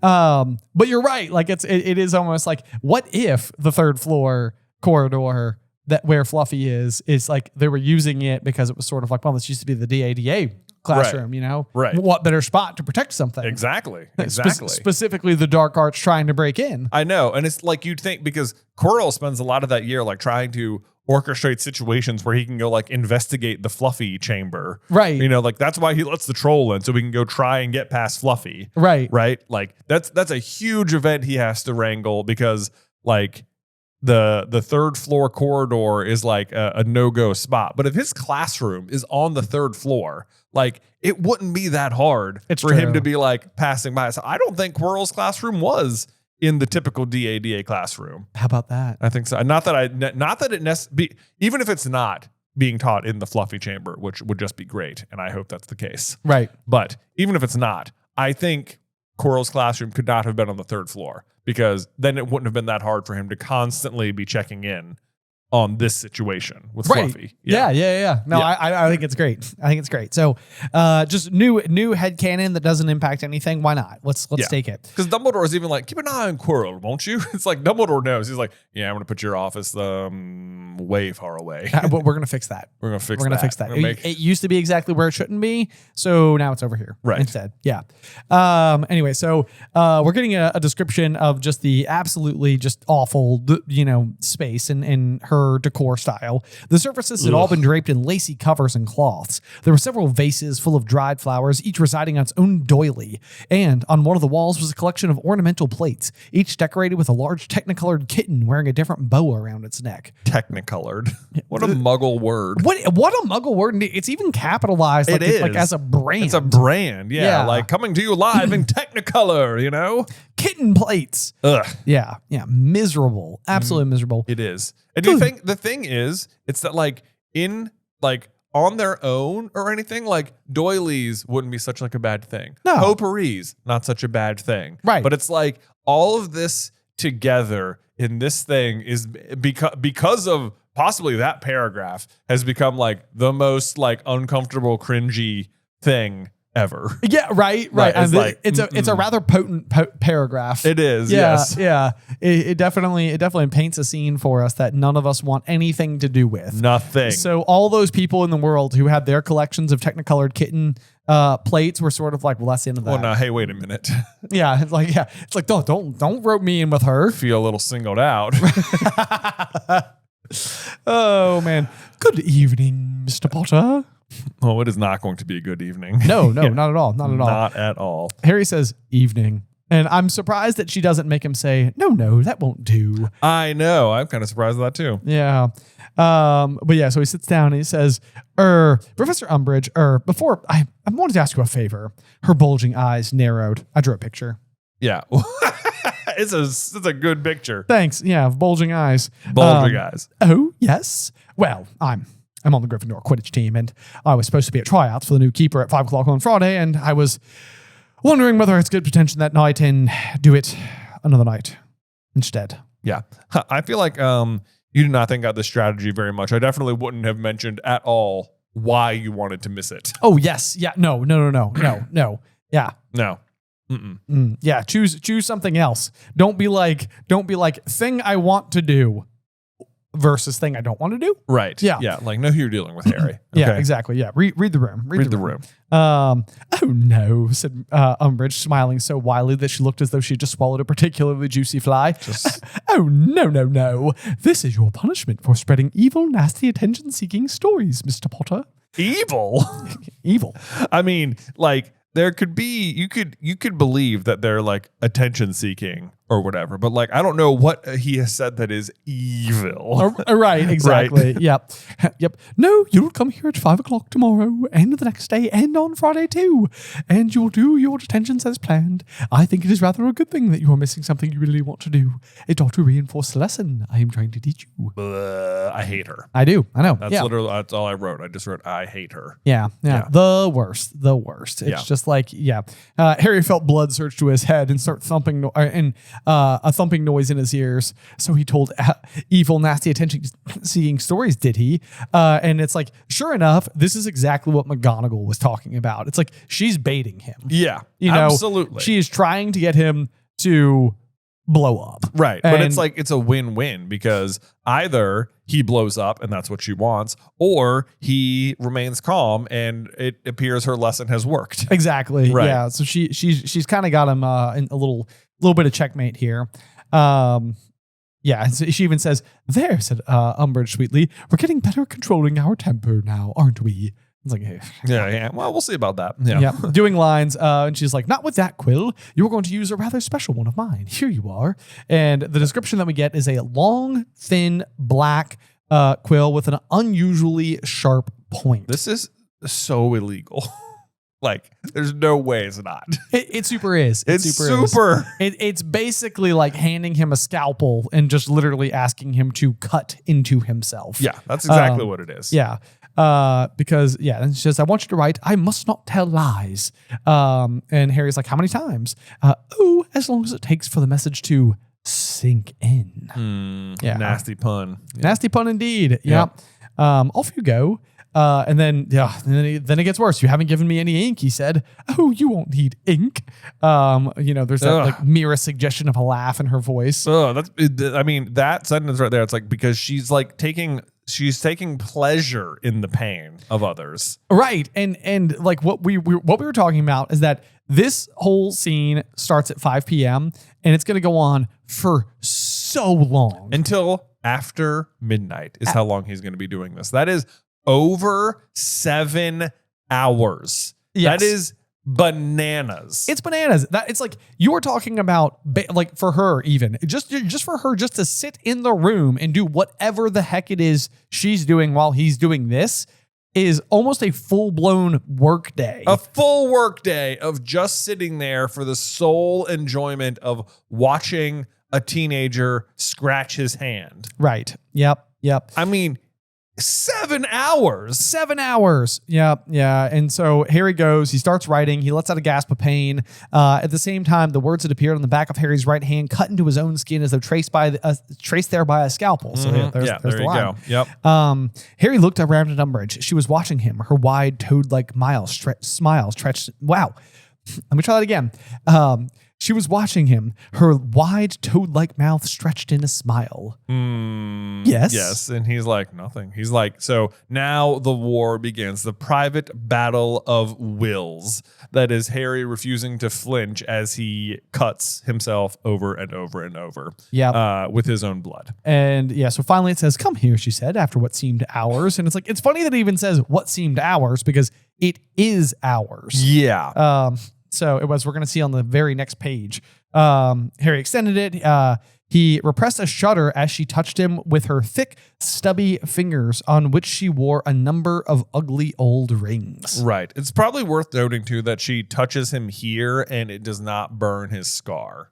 Yes, I think that's the really big thing. So we needed, because that's going to happen later, and Harry's going to be like, whoa, like what's going on? Like, is it possible that like there's like Voldemort magic going on here? And there's not. It just happens to be a coincidence that the next time they make contact, Harry does feel something in his scar. So this moment is here so that you can know in the next moment that actually, even though Harry believes that could be true, and even though we would like to believe that's true, it's actually not. Right. But Umbridge is not happy with how the evening is gone. She says, "Tut, I don't seem to have made much of an impression yet," which is crazy because even if you consider what he's being punished for, it is apparently telling one lie in class. Right. Which was the truth. But like in her mind, him telling one lie in class is enough for him to be scarred for the rest of his life. Right. Like he's going to spend like at least over the course of the next 3 days, 21 hours doing this. Yeah. You know, if that 7 hour time ends up holding. Right. You know, it's like, that's almost one full day of time. Of doing this. Yeah. It is an insane amount of punishment. It is. But this is where we keep getting that 7 hour thing from, because it says, Harry left her office without a word. The school was quite deserted. It was surely past midnight. Yep. So, I mean, it's like. So he could now be caught for being out of bed and get more detention. Yeah, exactly. And then Harry's about to go on to have what has to be the worst day of his life. Yeah. He had not had time to practice vanishing spells, had not written a single dream in his dream diary, and had not finished the drawing of the bowtruckle, nor he had written his essays. He skipped breakfast the next morning to scribble down a couple of made-up dreams for divination, their first lesson, and was surprised to find a disheveled Ron keeping him company. And he's sort of like, "How come you didn't do it last night?" And Ron, who had been fast asleep when Harry got back to the dormitory, muttered something about doing other stuff, and that other stuff is obviously Quidditch stuff. So apparently, even out in the rain, Ron was like, "Not gonna stop me. I'm gonna go practice Quidditch." Right. Yeah. Yep. Let's see here. So then we get the question from Ron, who's going to say, "How was the tension with Umbridge anyway?" And Harry hesitates for a fraction of a second and said, "Lines." And Ron's like, "Oh, that's not too bad then." And Harry's like, "Nope." The absolute irony here is that what Harry actually had to do was say, "I must not tell lies," and carve it into the back of his hand, and he just lied about it. Yeah. So he immediately did not hear the lesson, which also in some way I kind of love. I kind of love it. Yeah, exactly. Pretty good. But yeah, so then Ron asks like, "Hey, I forgot, did she let you off for Friday?" And Harry's like, "No." And Ron's like, "Oh." And it's like, that's too bad, because I'm sure Ron, who's trying out, would love for his best friend to be a vote of confidence for absolutely his making the team. Yeah. But yet again, no one bites on Ron's. It's like, why do you care if I go to tryouts? It's like, yeah, seriously. Yeah. Okay, great. Thanks, I guess. You know, I don't want to be in detention either. But Didn't you ask for a new broom? What was up with that? Anyway. But yeah, so it says it was another bad day for Harry. And it's like, it is. You don't it say. So is. Yeah. He had to give up his lunch hour to complete the picture of the bowtruckle. So now he's been up for 7 hours after his 5 o'clock dinner the day before, woke up, skipped breakfast so he could do homework. Now he's skipping lunch. This is all not including the fact that he's losing lots of blood. And apparently all he had yesterday was a potato. Okay. Right. A potato. Yeah. Yeah. A potato. Now he's missed 2 meals, lost, who knows how much blood, and been hurting himself and didn't do any of his homework. Right. Yep. But yeah, so then as we scoot forward a little bit more, it says, "At least it's only lines," said Hermione consolingly. As Harry sat back onto the bench and looked down at his steak and kidney pie. So at least he found some food. That's good. Exactly. We need that. Yeah, we need the calories. It's not as if it's his dreadful punishment, really. Harry opened his mouth and closed it again and nodded. He was not really sure why he was not telling Ron and Hermione exactly what was happening in Umbridge's room. He only knew that he did not want to see their looks of horror. That would make the whole thing seem worse and therefore more difficult to face. Okay, 2 things. 1, it's not as if it's a dreadful punishment. Look, even if you weren't scratching the back of your hand with every pen stroke, just sitting in place for 7 hours is cruel and unusual punishment. It really is. This is exactly like solitary confinement. It's like, it's one of those things where it's like, oh, you're just in a room by yourself. It's like, how bad could that be? And it's like real bad. Like Umbridge is also in that room. True. Yeah. True. But I mean, like if you were like in prison, if you get put in solitary, it's like, it's a really bad place to go. Yes. Like being completely alone for like potentially days on end is like a dangerous situation. Absolutely. Yeah.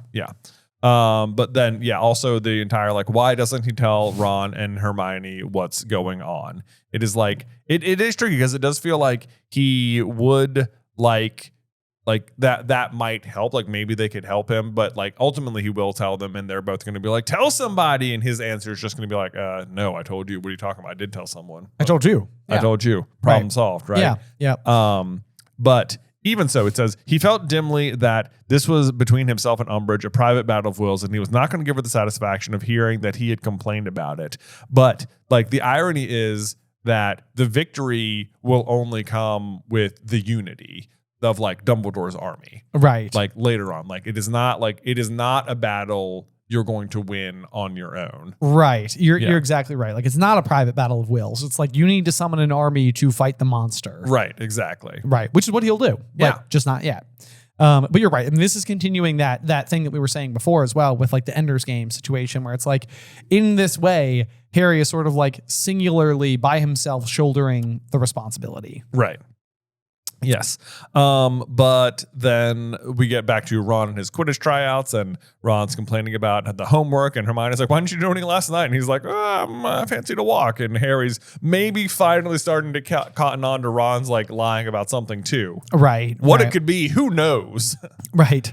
Yeah, I know. But so then we have a little page break here with 3 little stars, and then it says, the second detention was just as bad as the previous one. If not worse, because now you're already cut.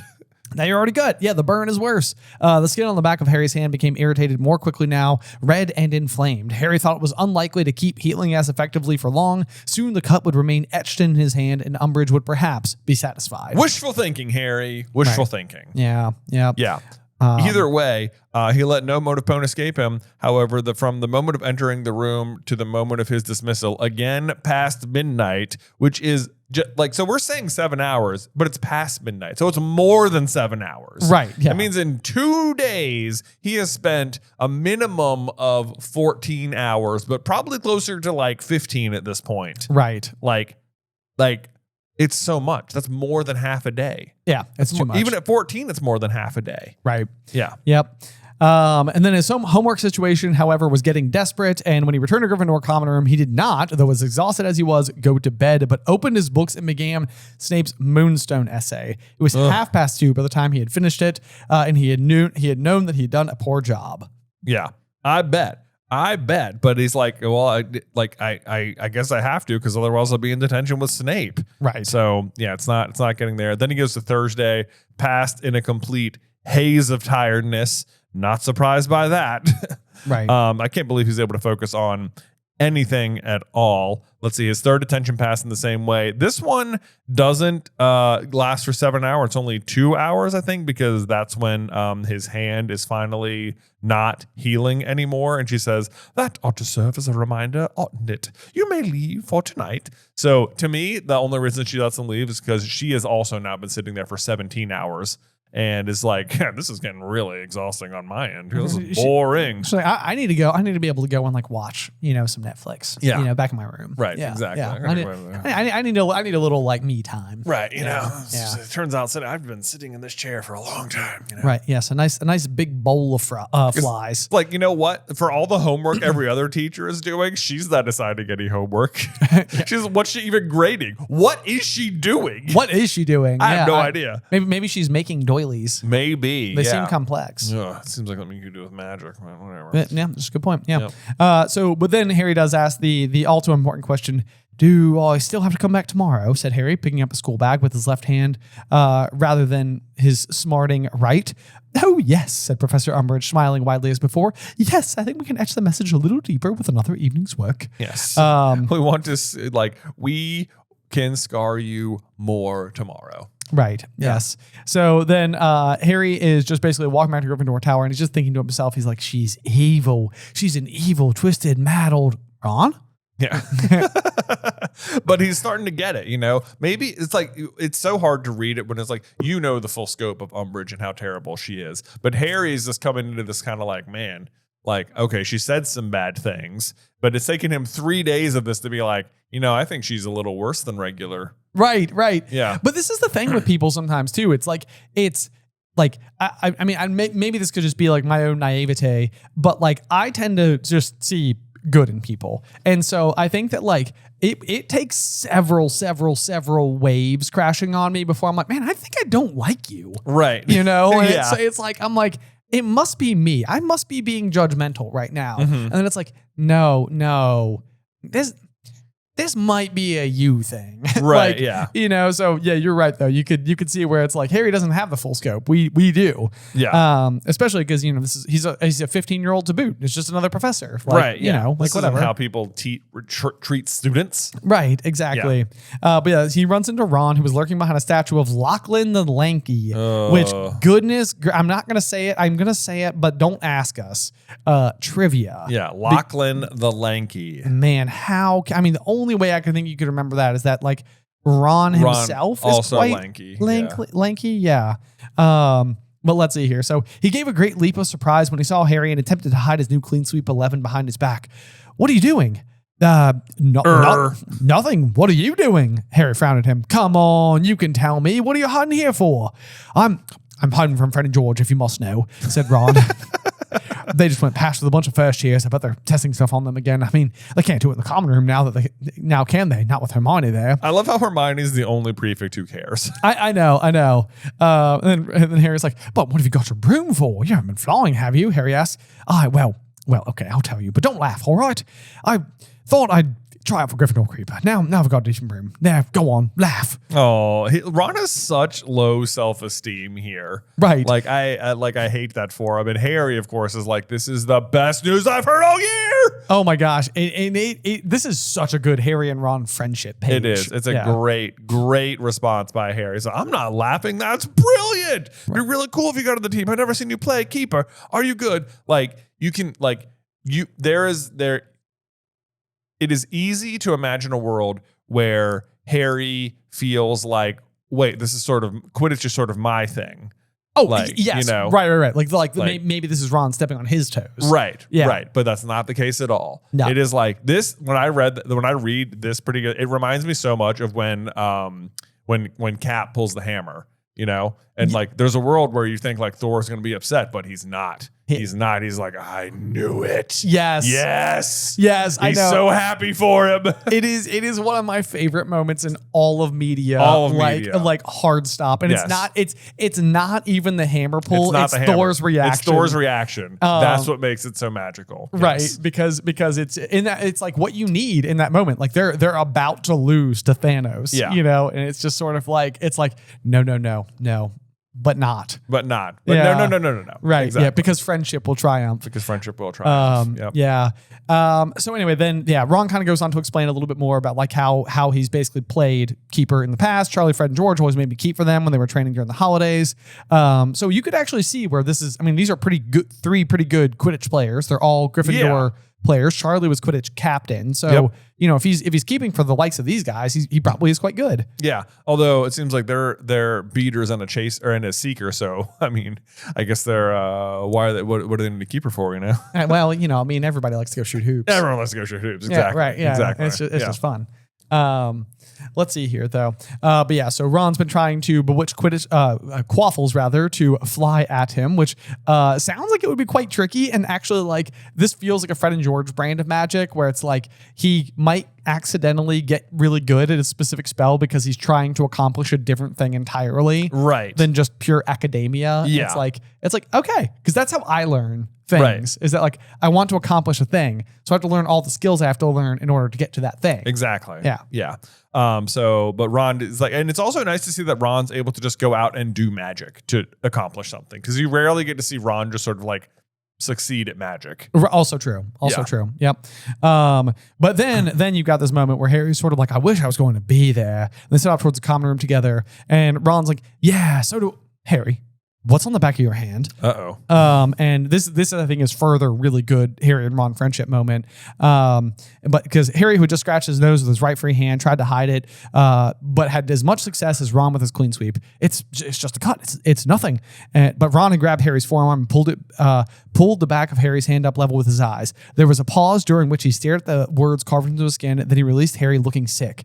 I thought you said she was giving you lines. Oh, like he gets it at once, too. Yes, he does. Yes. Yep. And he is immediately so angry. Properly disgusted. That old hag, he said in a revolted whisper. Yeah, she's sick. Go to McGonagall. Say something.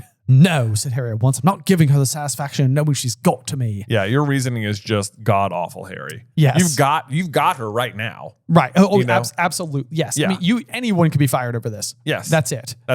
Like, you've already, like, if you go talk to McGonagall or Dumbledore right now, like, you've got it. Right. Because I think there's the scene in Dumbledore's office where they I can't remember if they shove Cho Chang or something. No, it is Marietta because. Oh, you're right. It is Marietta. Kingsley hits her with like a confundus spell or like makes her forget or whatever. And Umbridge goes and shakes her. Yeah, and goes to shake her, and Dumbledore immediately raises himself to his full height, and Harry's like, oh. Yeah, it's like one of those situations where it's like Dumbledore is so kind, he's so calm, he's so polite, he's so passive, all is well, and it's like, you touch one of my students and I will kill you. Yes, but even one of his students who's actively making everything so much worse. Yes. Right. Even someone who is active opposition to his own goals, he's like, no. He's like, no. You are not harming this child. I know, and this is a Marietta Edghill. This is Harry the Chosen One Potter. That's right. Yeah, get out. Yeah. But I love Ron's response here, because Harry is basically saying I'm not giving her the satisfaction of knowing that she's got to me, and Ron's like, you are missing the point. Got to you? That doesn't matter. You cannot let her get away with this. Yeah. Tell Dumbledore. And Harry's like, no, why not? He's got enough on his mind. Yeah. He was not going to go to Dumbledore for help when Dumbledore had not spoken to him since last June. So dumb. So dumb, Harry. Yeah. My goodness. Too bad. Yeah. The following day, the homework problem is mountainous now. The prospect of yet another detention with Umbridge is on the horizon.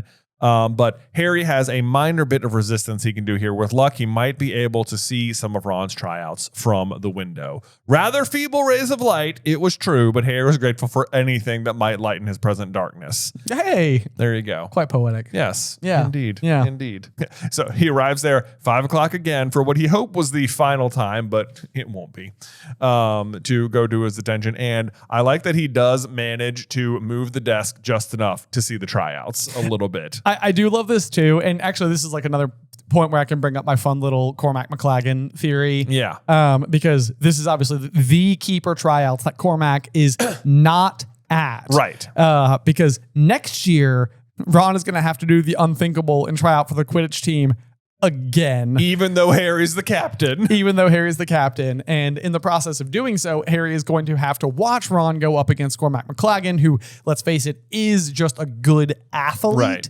Like, is just a good build for the position of keeper. I think Harry even says that he could block all 3 goalposts without even moving. Yeah.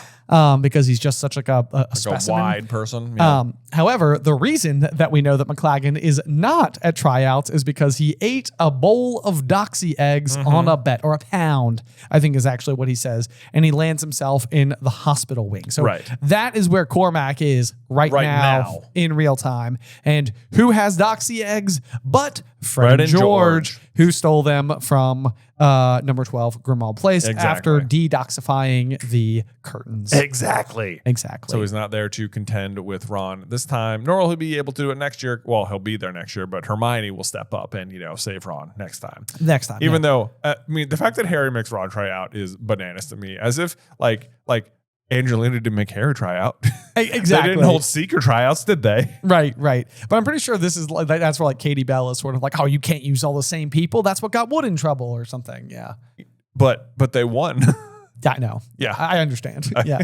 It's just ridiculous. Yeah. The Cormac thing, I think, is basically just an invention so that Ron can be jealous of Hermione. It's exactly what it is. And he can end up with Lavender for a few months and, Right. Yes. It fits all the plot points the way that we need them to. But either which way, I do think it's interesting because Ron's whole thing is that he's very afraid that Fred and George are going to laugh at him for wanting to try out for the Quidditch team. And instead, they're actually going to considerable lengths to prevent him from being on the Quidditch team. Or to prevent Cormac from being on the Quidditch team. I'm so sorry. I said that wrong. You're right.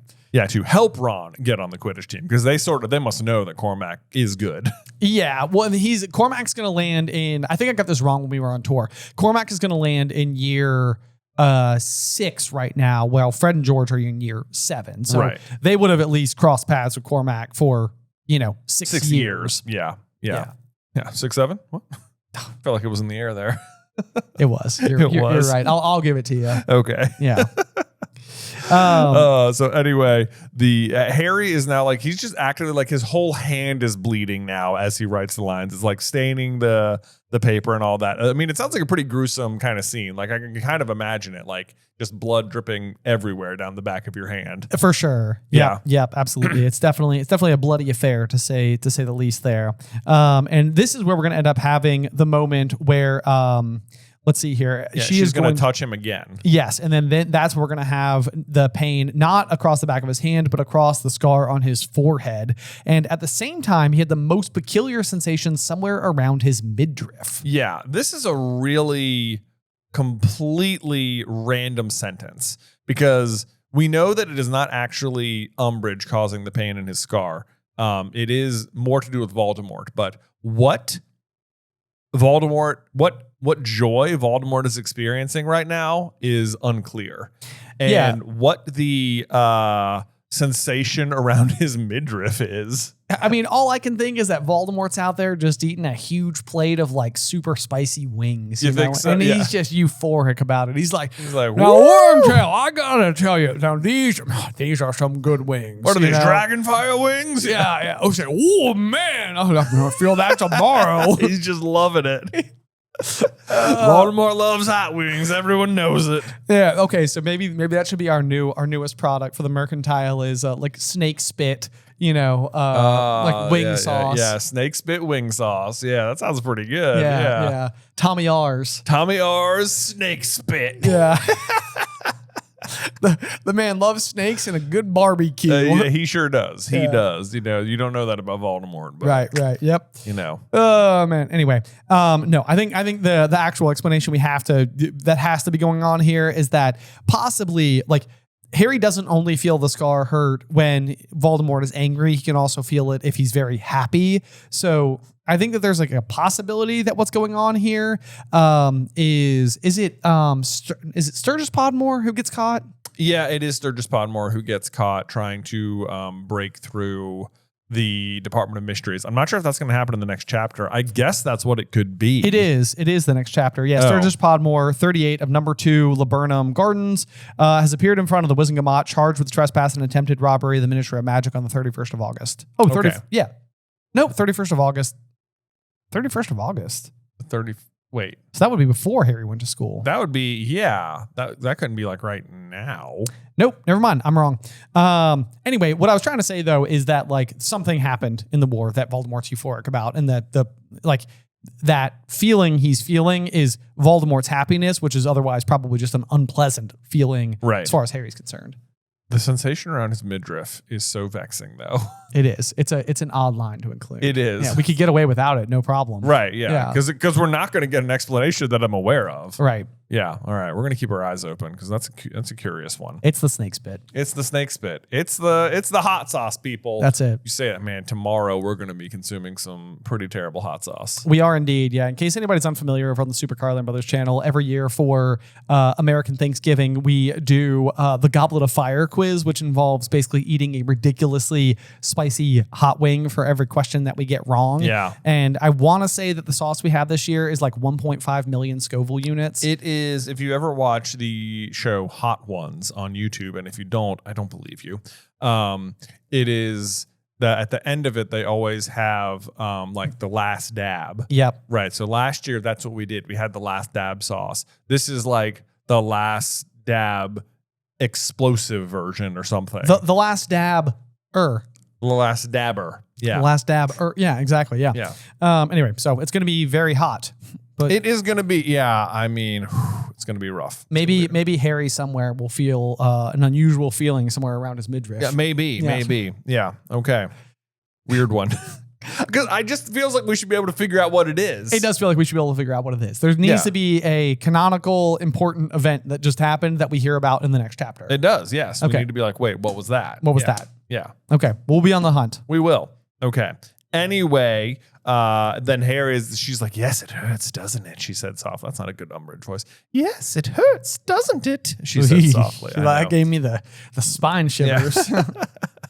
And then Harry, of course, now has to like reconcile. Like, wait, is she talking about my scar on my forehead or on my hand? Like, is Voldemort like a part of her? Is that why she's so evil? And he's like, don't stay calm. Doesn't necessarily mean what you think it means. But it's like, runs up, got to go tell, trying to go tell Ron and Hermione. But instead he runs into like a celebration where Ron has made the team and he's slopping butterbeer down his front from his goblet. Yeah, Harry, I did it. I'm keeper. Which, yay, amazing. Yeah, he's excited about it now. Yes. Yeah, for now. Yeah, it's crazy because Ron has been like practicing so much. He gets on the team and he's immediately going to be like, oh my God, I'm terrible. Yeah, his self-doubt is going to creep in hard. Yes. Yeah. And then he's like, he hands Harry a butterbeer. He says, I can't believe it. Where's Hermione gone? And it's like part of him is like, wait, where is she? She should be happy for me. We should be celebrating together. Right. But yeah, then we find her. She's sleeping, right? Yeah, she's dozing off. Yes. Her drink tipping precariously in her hand. Yes. Just a kind of adorable line from Ron, who's like, well, she was pleased when I told her. No, she's proud of you, Ron. Don't worry. Don't worry. Not to worry at all. Yeah. Meanwhile, George is like, let her sleep because then we can do experiments in the common room. It's fine. That's exactly it. Yeah. Then they're like, come here, Ron. Let's see if all of his old robes fit you, called Katie Bell.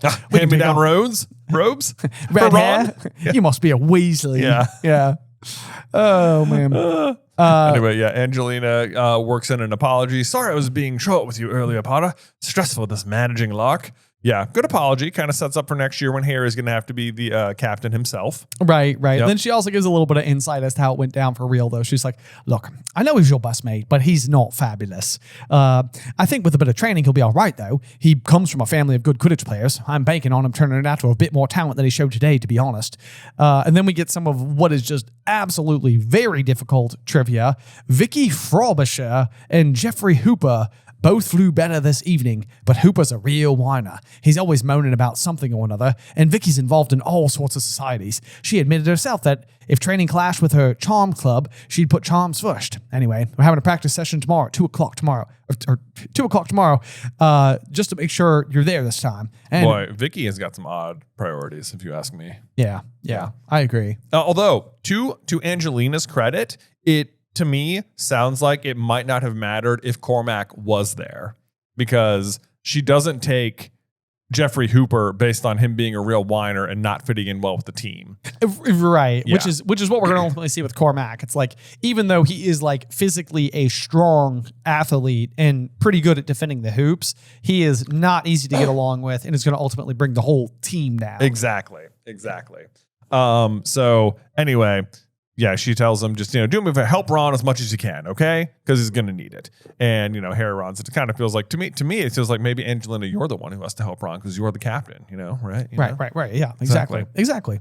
Yes. But then Harry goes to talk to Hermione. Good about Ron, isn't it? Which is like nice little, oh, yeah, she is proud of him. Right. But then she says she was up until 1 o'clock making more hats. They're disappearing like mad. And this is it seems like such an interesting, like a innocent sentence, if you will. But the flip side of it is that Harry has been forced for the past week to stay up until 1 a.m, like not of his own accord, but as punishment to carve scars into the back of his hand.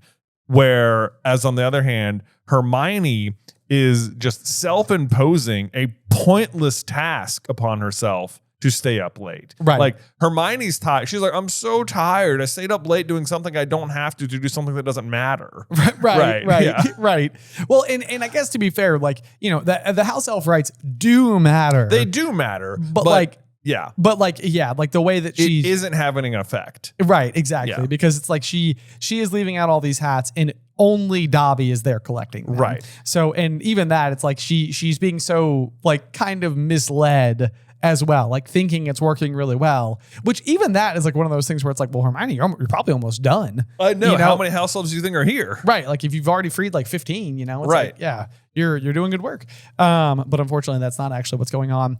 But anyway, so then Harry does interject with her and he's like, great, listen, Hermione, I was just up at Umbridge's office and she touched my arm. And this is a good Hermione moment because she like immediately sort of like shifts gears from her own priorities and like listens very closely. And when Harry's finished talking, she's like, you're worried that who's controlling her, like he controlled Quirrell?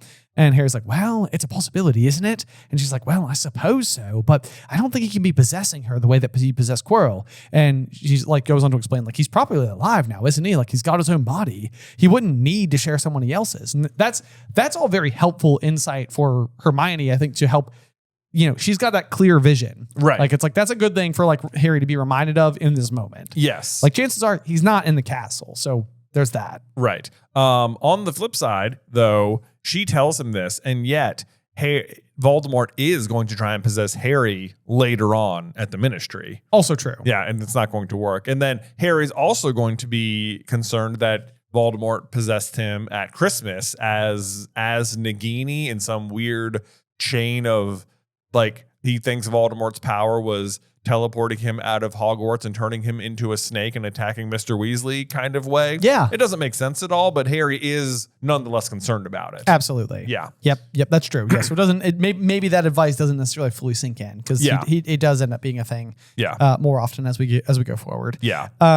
Let's see here. But last year, your scar hurt when nobody was touching you, and didn't Dumbledore say it had to do with who and what he was feeling at the time? I mean, maybe this hasn't got anything to do with Umbridge at all. Maybe it's just coincidence that it happened while you were with her.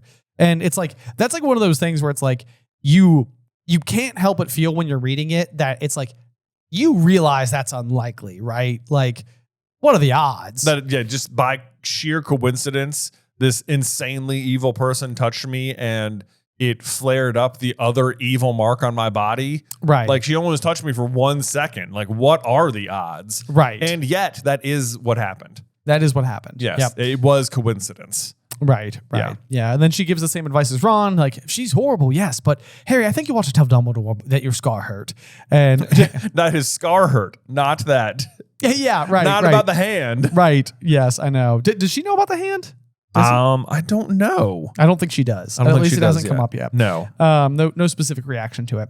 But yeah, Harry's just continuing to be like, I'm not bothering him with this. It's been hurting on and off all summer. It's just a bit worse tonight. That's all. So it's like he's like already talking himself out. It's not that bad. Yeah, I can deal with it. Yeah. You know what? I'm just drumming. I'm getting crazy. Remember at the beginning of Prisoner when I wrote to you and Sirius and Ron and not Lupin about how my scar hurt? It's like that. It's like that. Yeah. Yeah. No, not a Prisoner. We've all been there. Yeah. Goblet, right. Yeah. And anyway, so. And that's actually Harry's, I just forgot this was going to be, we turned the page. That's exactly Harry's plan this time. It was like, I'm going to write to Sirius. Right. Yeah. Harry, you can't put something like that in a letter, said Hermione, looking alarmed. And it's just like, this is just like those, like a walls closing in moment. It's like, oh my gosh, I just spent the whole week. I'm sleep deprived. I've barely had time to eat. I have so much work to do. I have fresh scars carved into the back of my hand. Like, this woman has it out for me. I missed Quidditch, one of the few things I love. Hagrid is not here. I'm absolutely freaking out. Like, I can't talk to Dumbledore for these reasons. McGonagall told me to keep my head down. Like, you know, and now what I want to do is write to Sirius, and you're telling me not to do it. Right. It's just like, oh my gosh. Like, I can feel the claustrophobia myself. Like, I'm just like, you're in a box, Harry. Like, you are enclosed. I know. It's like, I am trying to talk to somebody about it. All right. Like, let me do that. Yeah. You know, and it's like, it does feel like you could probably code this well enough to get it to Sirius that it won't matter. Like, he's got like a code name he goes by, you know, they're not going to know. You don't address it Sirius Black, you know, even if you just say, my scar hurt last night when the new Defense Against the Dark Arts professor touched my hand, you know? Yeah. Even that, like, what is someone going to read and be like, this is unacceptable? Well, I mean, they would read it and it is unacceptable. It is unacceptable. Right. Yes. But not on Harry's part. But not on Harry's part. I mean, like, I suppose if Umbridge intercepts this letter, she's going to be like, no, I'm not letting anyone read this. Right. But like, it's not going to like get Sirius in trouble. She'd probably think he meant the scars on his hand, not on his forehead. Right. And I mean, and even if they think he's writing it on his forehead, like, so what? Like, about his forehead, like, that's the same lie they already think he's telling. Exactly. You know? And it's just a one other I don't know. Yeah. It seems easy enough to conceal. Ender's Game problem. Yeah, that's exactly it. All right. So he agrees, like, I'm going to bed. Tell Ron for me, will you? And then Hermione is sort of like, listen, you can help me if you like. It's quite fun. This is making hats and stuff like that. I can do patterns, baubles, and all sorts of things now.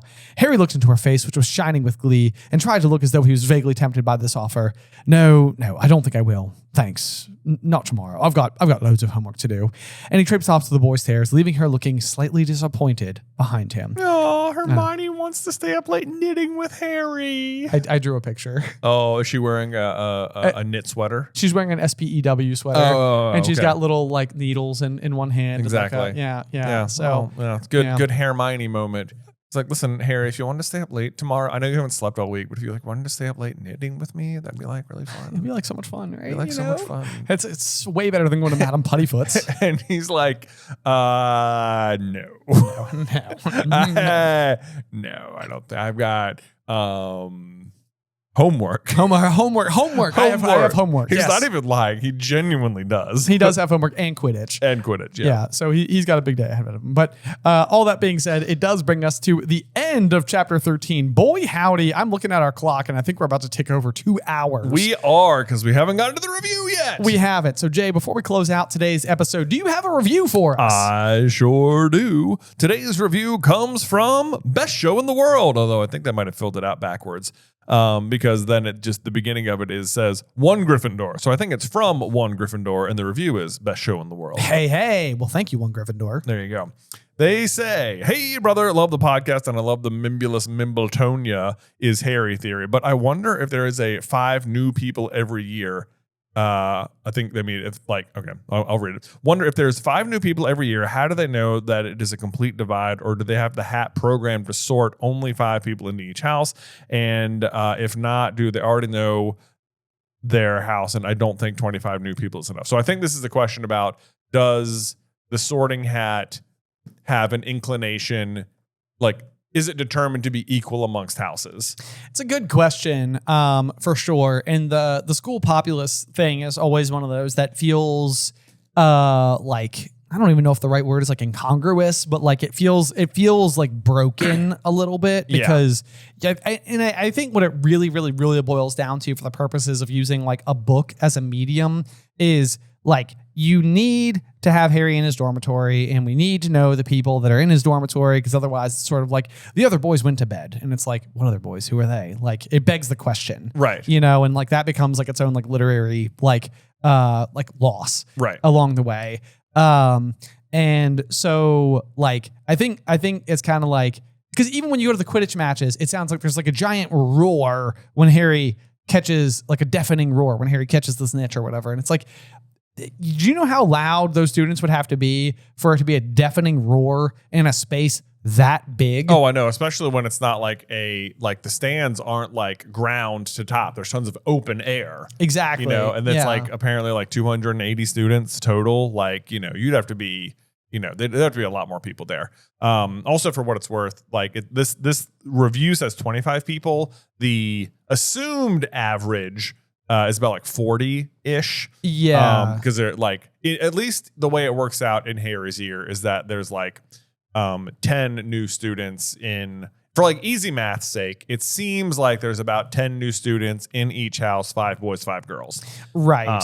And that's at least how it breaks down for Gryffindor. That's at least, well, and we think, do we ever hear about the other unnamed Gryffindor girls in Harry's year? So like, that being said, we only know of 3 by name, which is gonna be Hermione, Lavender, and Parvati. Yeah. So it is entirely possible, for example, that there are 8 like Ravenclaw girls or something like that, you know? And the other thing too is that like, you know, gender divides in this particular way. I mean, you know, 50-50 roughly speaking is probably about in like, you know, the working average. Of the human existence. I mean, it's like, I think there's not like a determined, there will always be 40 new students. In fact, it seems like the incoming student population during Harry's time at Hogwarts is lower than usual.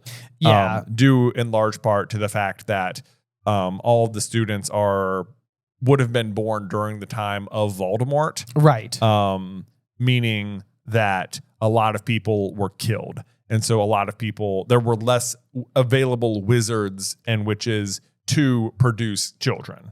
Yeah, and I think not only killed, but also like if you're living during these times, it probably wouldn't even be that uncommon to make the choice to just not have children in the name of like what's going on. Right. You know, like if you have to hide quickly, it's going to be very difficult to do that if you also have like a small child in tow. Right.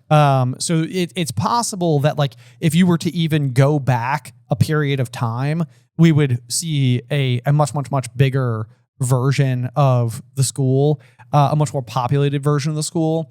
And I also think that because it's magical, there's probably like a room of requirement situation going on where the Great Hall, the benches, the tables, the dormitories, like they will all expand internally accordingly to the demand.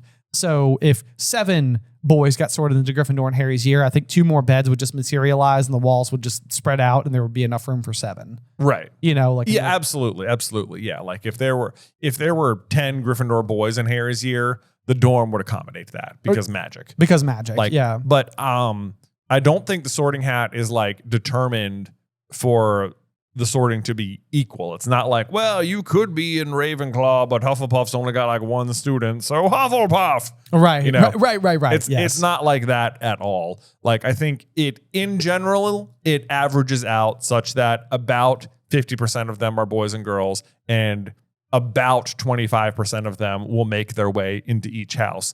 But it would not surprise me at all if in the long history of Hogwarts, there have been years where there were like underrepresentation. There was underrepresentation. Like everyone remembers the Great Sorting of 1950, where only a single student made it into Gryffindor. You know, right, or whatever. Almost certainly something like that would have to have happened. Or like a large majority ends up in one house, where it's just like, yeah, there were 50 kids that year, and weirdly we had like 30 new Ravenclaws. You know? Right. Or I mean, you'd have to imagine that if there was ever going to be 30, I would guess like Hufflepuff, because it's like the you know. If you don't fit into like a specific basket, it's everyone else. Right. Yeah. You know, you'd almost expect the Hufflepuff house to be bigger. Right.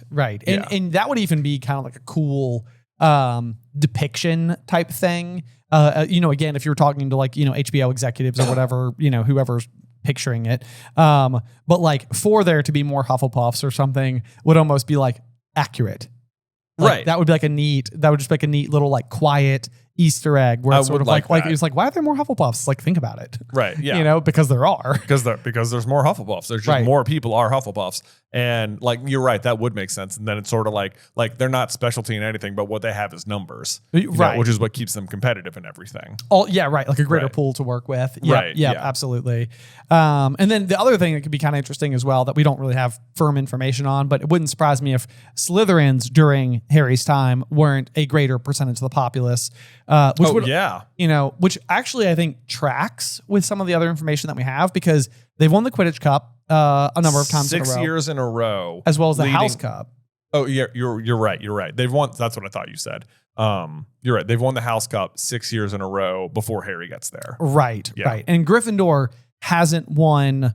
I think at the very least we know that Gryffindor hasn't won the Quidditch Cup since Charlie left, and that Cedric would be the first person to bring glory to Hufflepuff House in some great measure of time. Right. Which would also suggest that Hufflepuff hasn't won recently. Right. And I believe we know, like when McGonagall recruits Harry to join the team, she's like, I could barely look Severus Snape in the face after we got defeated last year or something like that, which means that they lost to Slytherin.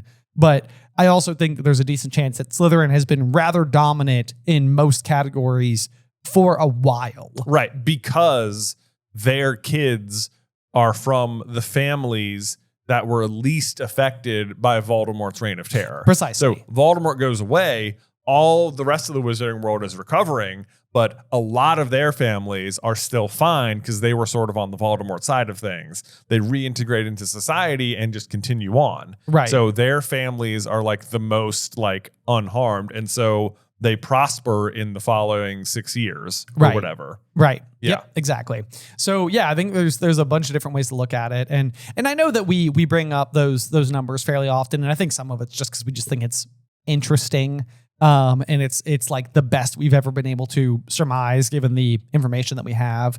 But it always just seems so unlikely that there would only be 3 Gryffindor girls, and it's like if you've got 5 boys and 5 girls and 10 and, extrapolate across the other houses, it's like, it would be interesting to even just go through and make a list of everyone we know in Harry's year in each of the houses. And just see what we tabulate to. There's like a known list of like the first 40 or something. There is the first 40. You're right. Yeah. That is like the Harry's year at Hogwarts.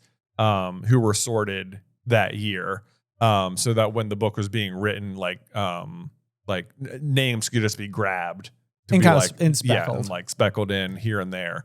So I think we know a lot of them, even if we don't. Like the full list of Harry's class is available, even though we don't like necessarily get to know every single one of them. There you go. Yeah. Yeah. Perfect. Yeah. Perfect.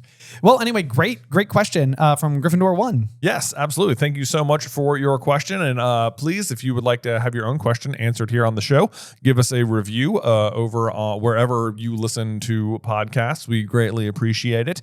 And if you want to listen to us answer another question, maybe consider signing up for the Owlry over on Patreon, where we have a massive spreadsheet. That's the show we do after the show, where we read one of your questions from there and give it like another 20 minutes or so. Yeah, and those honestly are so much fun because so often those things end up morphing. Like what you're going to witness is the first pass organic conversation, Jay and I reacting to like a piece of stimulus. Right. It's like what does this pose us with? And so this is like what theory crafting in the office looks like a lot of the time. All the time. Yep. So that's like the jumping off point. And many of those videos do go on to, or many of those questions go on to form new theories that go on the Super Carlin Village channel. Yes, they do. So it's a lot of fun. Be sure to check it out. Patreon.com/throughthegryffindor. Yes, but that's going to do it for this week. Sorry for the delay, but Ben, hope you're feeling much better. I'm literally holding back a cough right now. Oh my goodness. Okay, well then we're just going to go ahead and wrap. We have been talking for over 2 hours now. My goodness. Good to be back in the chairs. But thank you for listening. Make sure you tune in next week for Chapter 14, Percy and Padfoot, here on Through the Gryffindor. Today's episode was edited by Ethan Edghill. Vaishon Brandon does our art. Catherine Stein is our production manager, and the show is hosted by me and Jonathan Carlin.